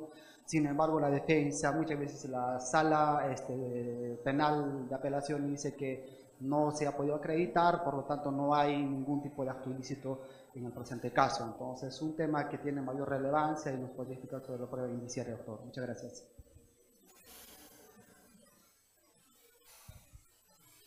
¿Alguna otra pregunta? Ok. Voy a empezar por la última. ¿Ya? Como dije en la exposición, me revelo, no es el doctor Neira, pero me revelo a hablar de prueba indiciaria. ¿Ya? Es un concepto que creo que lo trajo Ascensia Mellado. Lo ha repetido a morir y ha impregnado mucho en el tema de los cursos de reforma del Código Procesal Penal. ¿Qué es la prueba? La prueba es el resultado sobre la base del contradictorio, ¿no? Las afirmaciones que hacen los sujetos procesales de los hechos. Esa es la prueba. Por lo tanto, no hay prueba indiciaria. En la prueba, ¿no? Como hemos visto en el esquema, toda la prueba es un razonamiento presuntivo. ¿Por qué? Porque, desgraciadamente, yo tampoco creo que el objeto del proceso es la búsqueda de la verdad. Porque, sinceramente, la verdad no existe. Lo que existe es la mentira. ¿Qué es el objeto del proceso? Encuentra la verdad, pero ¿para qué? O más que la verdad, la certeza, o el grado de certeza de los hechos para aplicar la consecuencia jurídica. Pero su fin no es la búsqueda de la verdad, sino la aplicación del derecho a estos enunciados que han sido probados. Y entonces, el indicio es un hecho, ¿no? Y todo ese argumento presuntivo se basa en indicios. Todos los indicios son huellas, son rastros, los cuales tenemos que construir, tenemos que juntar, ¿no? Y hacer esa base indiciaria, y esa base indiciaria, cada indicio con su medio probatorio, ¿no? Y descartando su contraargumento para llegar a la consecuencia o posición que yo quiero llegar sobre la base de este criterio, razonamiento, que va a ser la máxima experiencia. O sea, el método supuestamente inductivo-deductivo que después vamos a ver, ¿no? ¿En qué falla esto? No hay un trabajo metodológico, yo creo, ¿no? Para desarrollar el tema del trabajo con hechos. Sin embargo, Muñoz Sabaté, por ejemplo, él tiene un eurigrama, ¿no? En el cual separa los elementos del trabajo probatorio. El tema probandi, genotema probandi, ¿no? De ahí viene el hecho, el contrahecho, no, el argumento, el contraargumento, el hecho y la base del indicio. De esa manera haces un árbol, ¿no? Y sobre la base de esa consistencia de ese árbol, tú puedes llegar a justificar la consecuencia a la cual tú quieres llegar, ¿no? Entonces, ¿cuál es la prueba? El resultado de todo esto, ¿no? No es la prueba encontrar droga en un carro. ¿Eso qué es? Un hecho. Y ese hecho te puede decir algo. Pero ese hecho tienes que sumarlo con otro hecho. Pero como hemos visto, el hecho no habla de sí mismo, sino te habla de otros hechos. Y eso te va a llevar a otro y a otro. Como es encontrar el punto y el enlace con el otro punto y el otro punto para reconstruir la cadena narrativa y llevarte a la consecuencia que tú quieres llevar. Si nosotros nos enfocamos, ¿no? Solo en el hecho, entonces tal vez ahí ya nuestro razonamiento, otra vez como digo, ya se está preconfigurando. Si yo, porque encontré droga en tu casa, digo, este es narcotraficante, y lo que te quiero demostrar que es narcotraficante, ¿he hecho un buen trabajo probatorio? No. ¿Por qué? Porque ya tengo un sesgo heurístico de que quiero llegar a esto, otra vez el trabajo sintético. Chu, por ejemplo, decía trabajar en vacío. ¿Qué es trabajar en vacío? aplicar las reglas de epistemología separándote de la materia. ¿Okay? Porque si tú ya te contagias con la materia, ¿no? Ya estás preconfigurando el resultado. Y al preconfigurar el resultado, ¿qué haces? Tratas de meter todos esos hechos a ese resultado. ¿Y qué te olvidas? Las otras posibles, ¿no?, interpretaciones que puede haber para llegar al mismo resultado. Entonces, por eso es que se insiste mucho en este desarrollo metodológico, epistemológico, para justificar justamente esas conclusiones a las cuales se llega. Ya sabes que hay droga, pero bueno, hay que reconstruir otra vez, ¿no?, toda la historia. Y que esto sume a esto y sume a esto. Chun también propone un eurigrama, ¿no?, en el cual pues pone hecho, medio probatorio, hipótesis, hipótesis general, hipótesis alternativas, hipótesis contradictorias, hipótesis contingentes, ¿no? Y una vez que tú llenas todo ese eurigrama, entonces podrías decir, la hipótesis está aprobada. Pero si no llenas ese eurigrama, si encuentras un huequito que no se da, entonces no está aprobada tu hipótesis. A eso viene este tipo de cursos, ¿no? Con relación a la pregunta del caballero.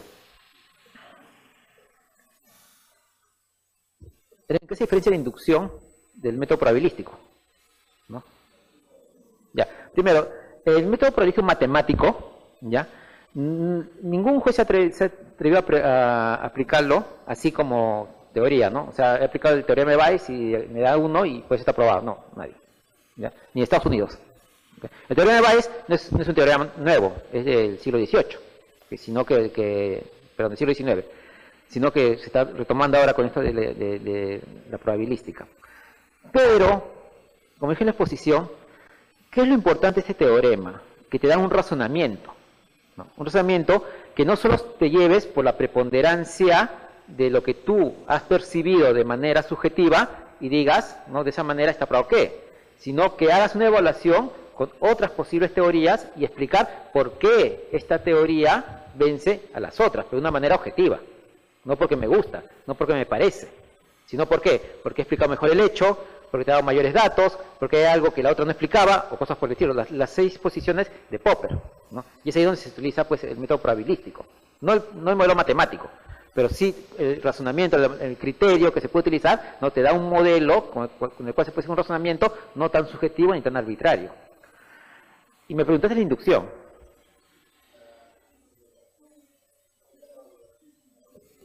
Sí, ya. Un hecho es un dato. La silla es un hecho. Y tú ves el hecho, es un dato. Pero tú haces una afirmación sobre ese hecho. Por ejemplo, si yo te pregunto, ¿dónde vives? ¿Qué me respondes?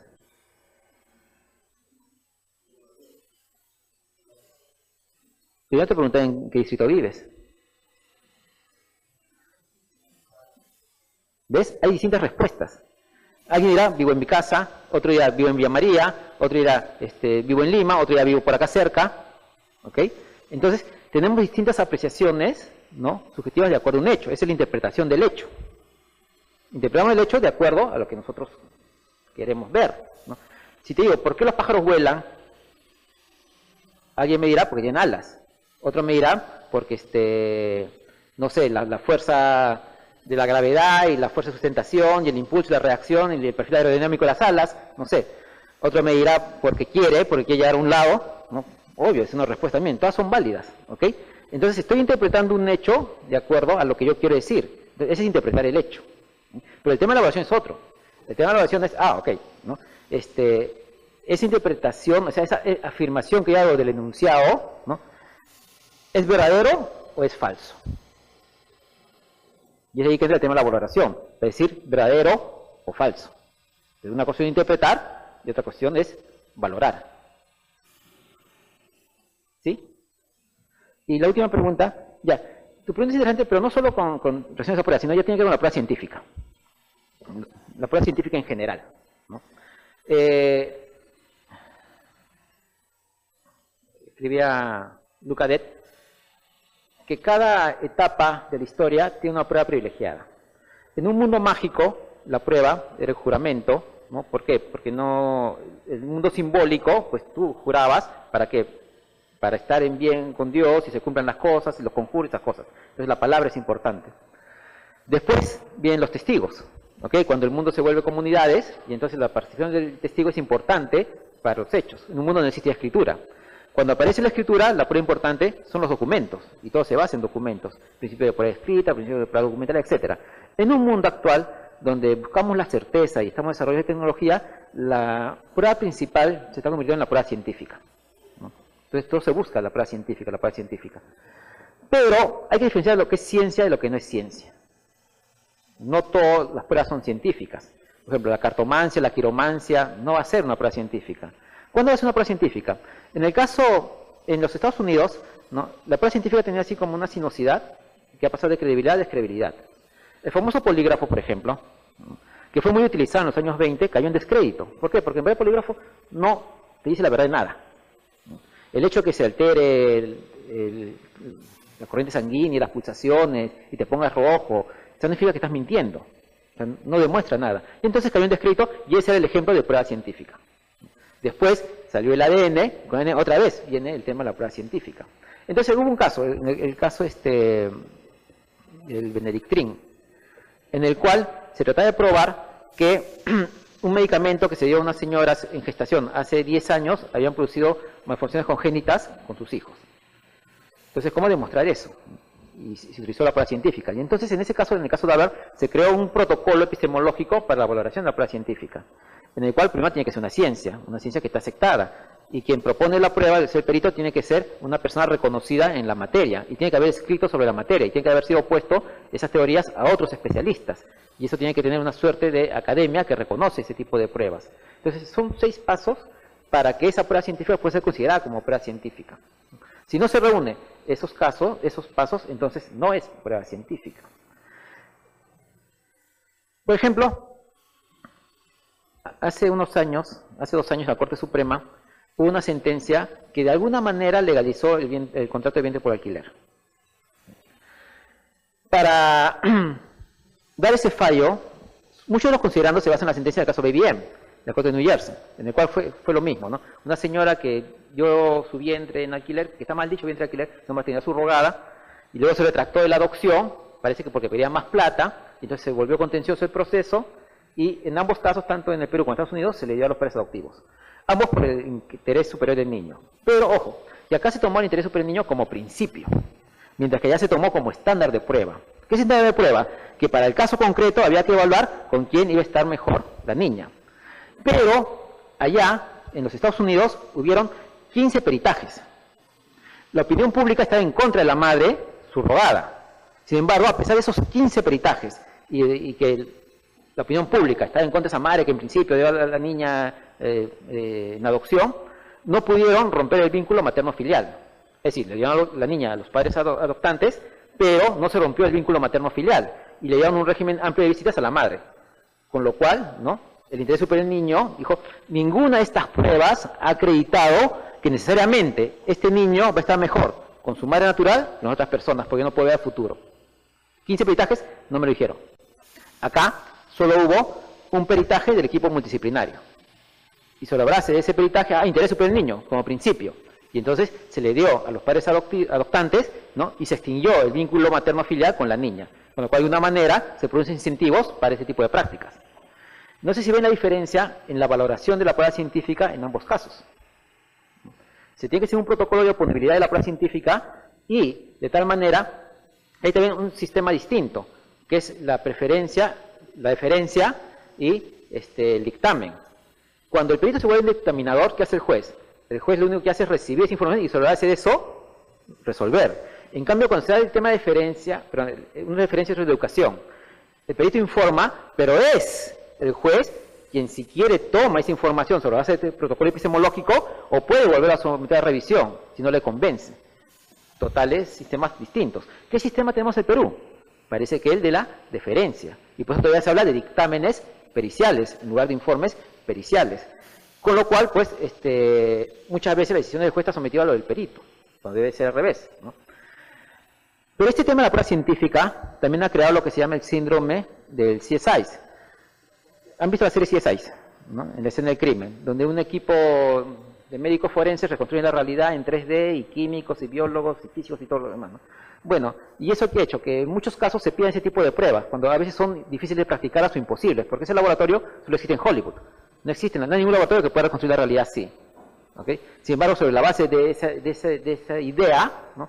En España, que por ejemplo hay juicios por jurados, hay un incremento de pruebas científicas, ¿no? Y cada vez más vamos a pruebas científicas. Pero tiene que haber un protocolo de valoración de la prueba científica. Si no, otra vez entramos al tema de la diferencia. ¿Por qué? Porque si los peritos van a decir que es la realidad, entonces ¿para qué sirve el juez? ¿Cuál sería su función? Mejor que sean los peritos los que juzguen, ¿no? Entonces son sistemas distintos. Y no solo por ese tipo de pruebas, sino por cualquier tipo de prueba científica. El mismo ADN, que es la madre de las pruebas. Puede ser que en la prueba de ADN se hayan confundido, en la muestra. Puede ser, ¿no?, que se hayan intercambiado los tubos. A pesar que está en 99.9%, ese 1% puede fallar. Entonces, ¿por qué no contradecir el ADN? O sea, no es absoluto. Siempre sigue su criterio, digamos, epistemológico para la valoración de la prueba científica. No solo en ese caso, sino en todos. Bien, ¿alguna pregunta más? Bueno, en todo caso el tema sería, aunque usted ya lo ha dicho, toda la explicación que he hecho ahora, ¿tiene alguna aplicación práctica en nuestro país? O sea, alguna especialidad, ya sea, ha tomado en cuenta esto al resolver un caso, ya sea puede ser la justicia ordinaria, del Tribunal Constitucional, la electoral, órganos administrativos, o sea, ¿han expedido alguna sentencia donde han tomado en cuenta o todavía no se internaliza esta clase de información, no se maneja y por lo tanto seguimos con la teoría de la sana crítica, ¿no?, con los componentes que hemos conversado?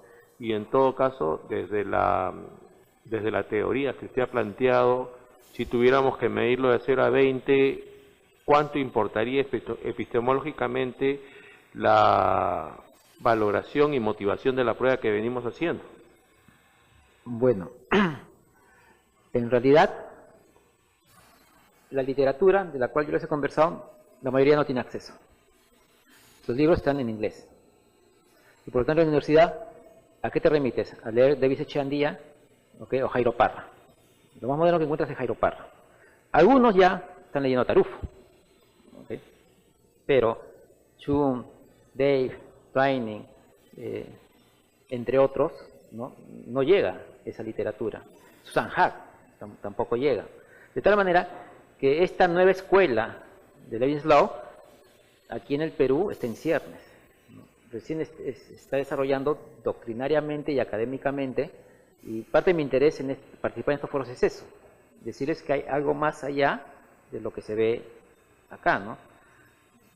Siempre recuerdo la fábula del prisionero de Platón, no sé si la conocen, en la cual, ¿no?, estaban varios chicos en una caverna mirando siempre hacia la pared y siempre pasaban unos tipos atrás con unas siluetas, ellos siempre veían el reflejo de la silueta. Y pensaban que ese era el mundo, porque estaban encadenados a ver siempre esa pared.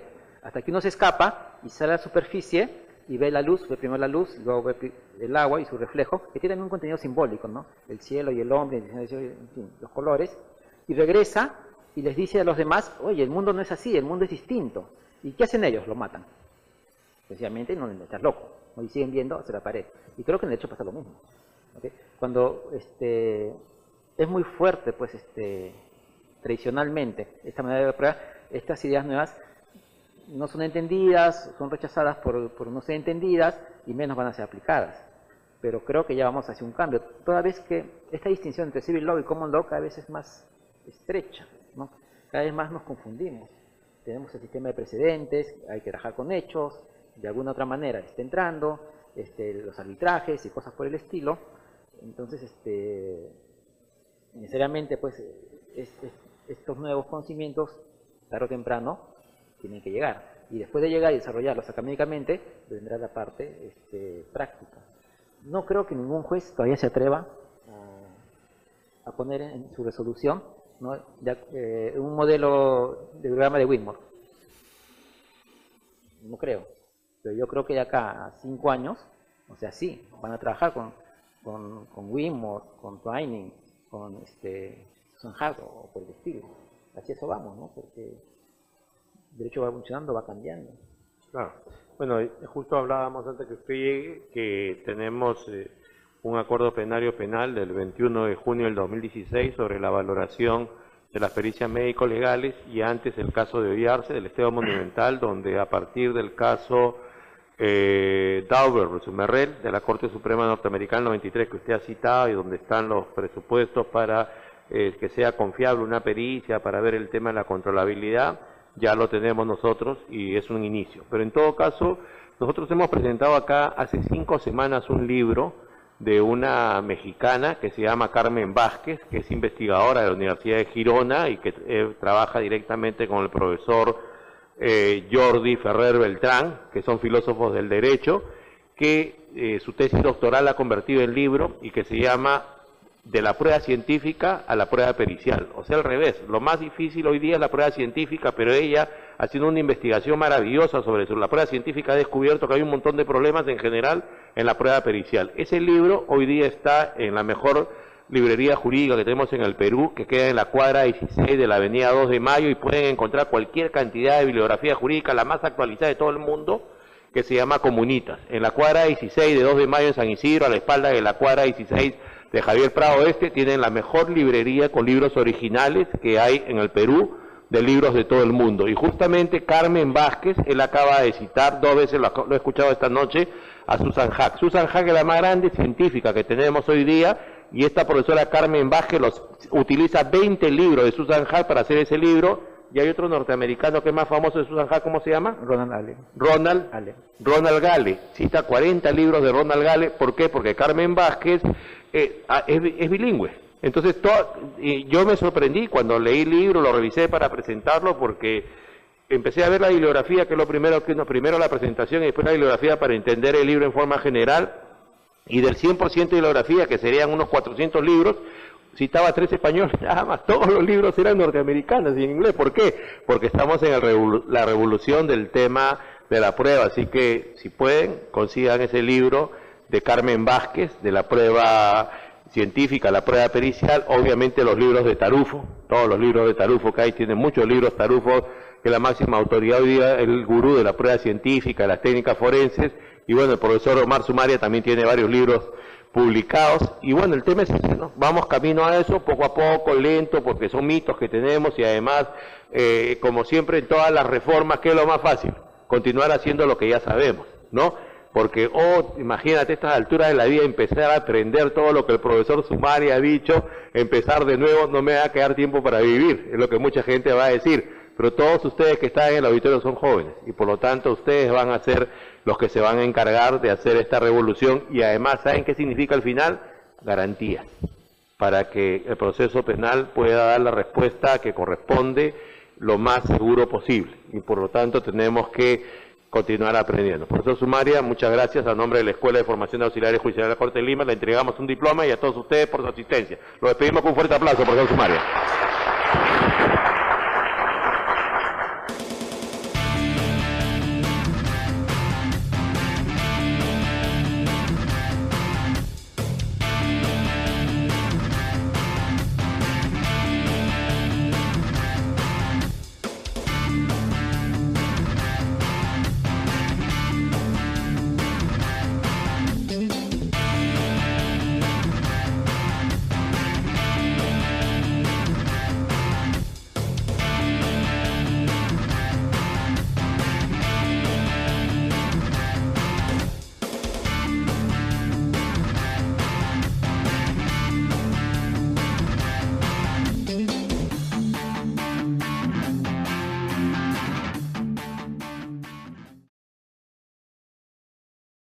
Las otras hipótesis, ¿ok? No tenemos que olvidar que es una confrontación de teorías que hacemos respecto de un resultado que queremos llegar. Entonces, ¿qué es la prueba? Bueno, la prueba es un concepto polisémico. Para empezar, la prueba no es el hecho. Ese es el hecho de prueba o el dato. La prueba no es el medio de prueba. Eso será el registro físico-técnico por el cual este hecho del pasado lo tratamos de llevar hacia el plano jurídico. ¿Qué es la prueba? La prueba es el resultado. ¿El resultado de qué? De las afirmaciones contradictorias que hacen los sujetos o las partes respecto de un hecho en el proceso. Eso es la prueba. Y entonces, ¿qué vendría a ser, ¿no?, el método para llegar a esta prueba? Es un método cognoscitivo reconstructivo.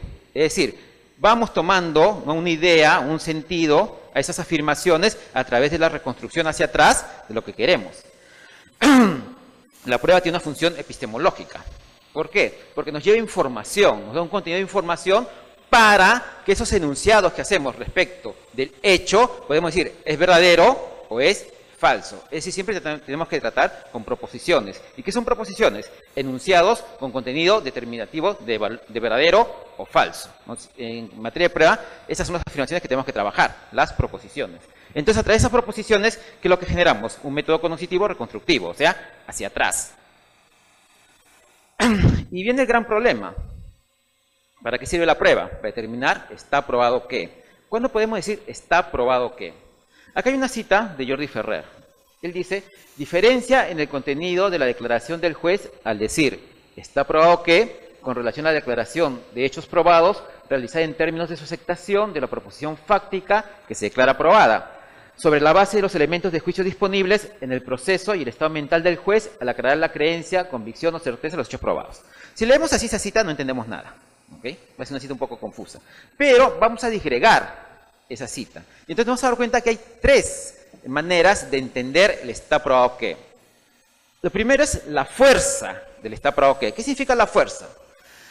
A nosotros nos ha enseñado, cuando estudiamos Derecho, que el tipo legal está constituido de dos elementos.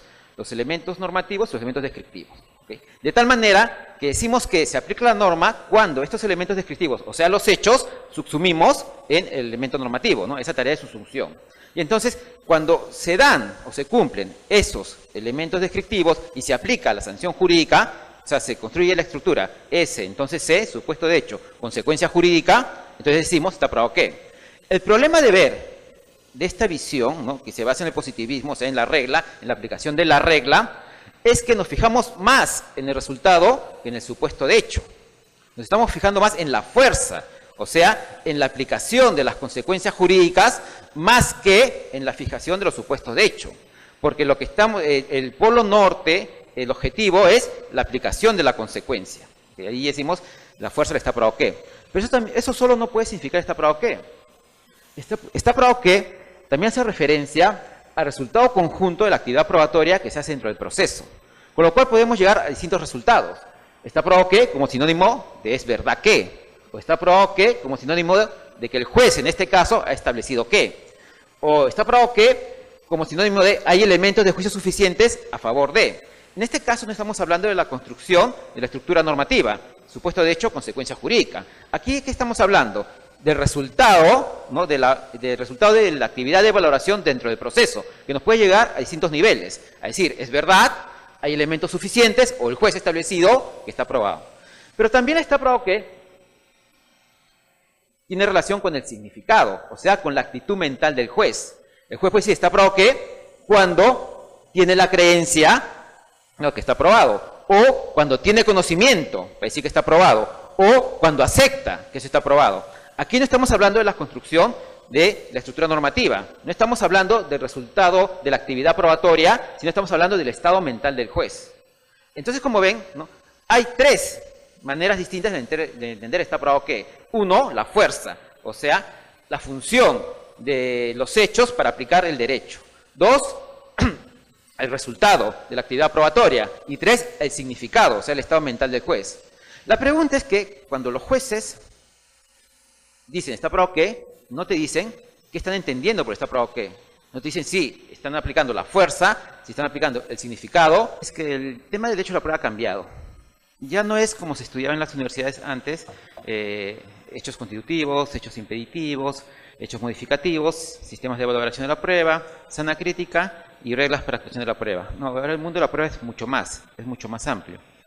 Incluye, es un curso que en las universidades ya se está separando y se dicta en todo un semestre. Inclusive en el extranjero ya hay maestrías, especialmente en razonamiento probatorio o teoría de la prueba.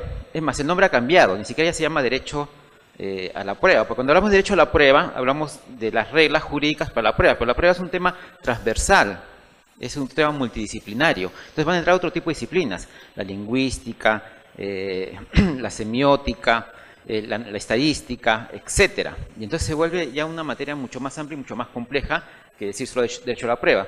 Cuando se hablaba de derecho a la prueba, cuando se creó este derecho a la prueba nuevo, se quería hacer un paralelo con el evidence law del derecho norteamericano, que traducido significaría eso. Pero el evidence law es más complejo.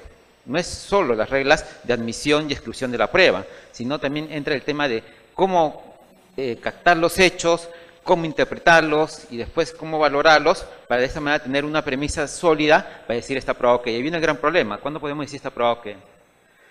Siempre empiezo con este párrafo de que es parte de una novela de Sherlock Holmes, Estudios en Escarlata, en el cual Sherlock Holmes dice al doctor Watson, dice, ya le he explicado que todo aquello que se sale de lo vulgar no resulta un obstáculo, sino que es más bien una guía.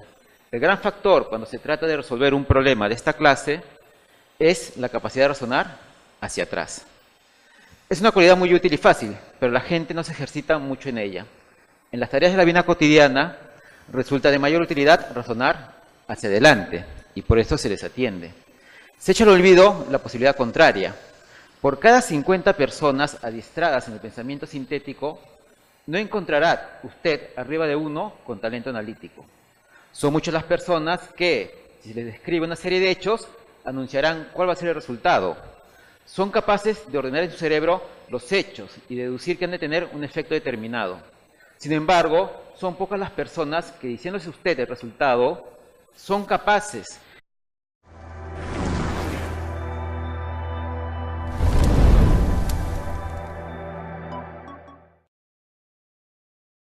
Entonces, el doctor Sumaria nos va a hablar esta tarde sobre el análisis probabilístico en el razonamiento probatorio.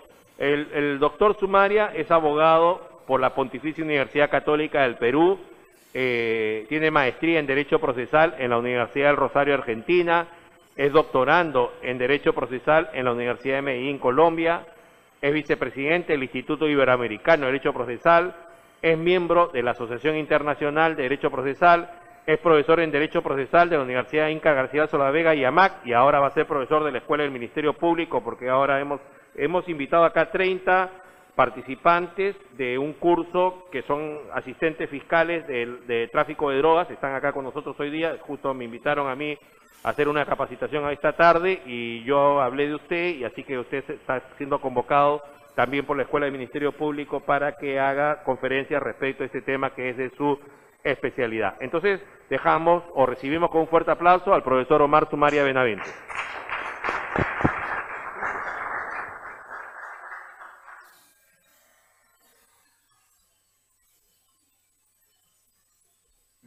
¿Cómo están? Buenas tardes.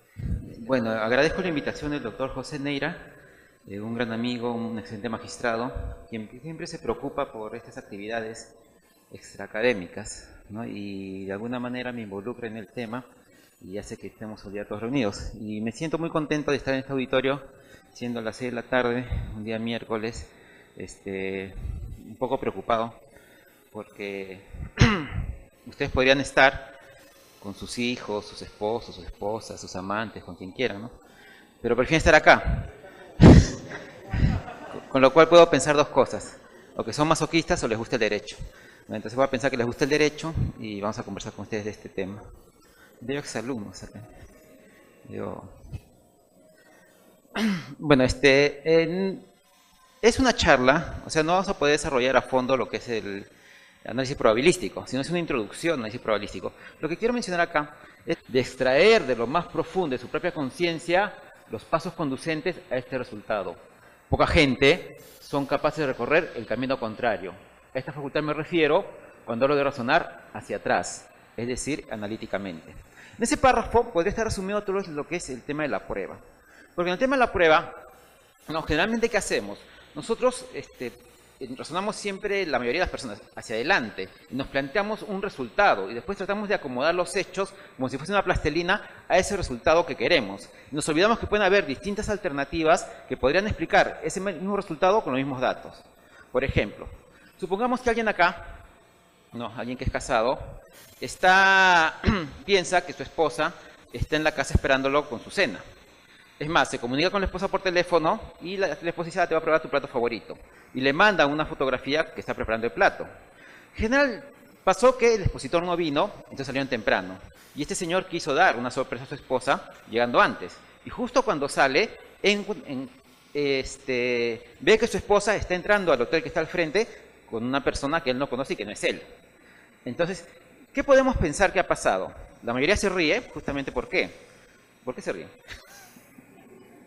Se ríen porque piensan que es una situación de adulterio, ¿no? Le está sacando la vuelta, cosas por el estilo, sacando los pies del plato. Pero ¿por qué pensamos eso?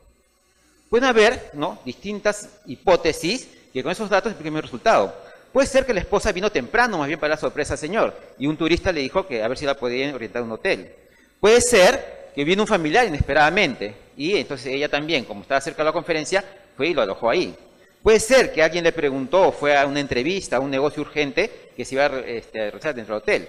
Pero ¿por qué pensamos lo primero? Y entonces ese es el problema de la prueba, los que piensan hacia adelante, de manera sintética. Es decir, configuramos un resultado y los hechos tratamos de meterlos, forzarlos como una camisa de fuerza a ese resultado. Y nos podemos olvidar que hay distintas hipótesis que con los mismos datos podrían explicar el mismo resultado. Eso se llama pensar hacia atrás. Si ya tengo el resultado, pero ahora tengo que ver cómo he llegado a ese resultado. Y podemos encontrar caminos distintos. Y esos caminos distintos pues, nos va a llevar al análisis probabilístico. ¿Por qué? Porque ¿cuál va a ser la hipótesis que va a vencer? La más consistente, la más coherente, pero frente a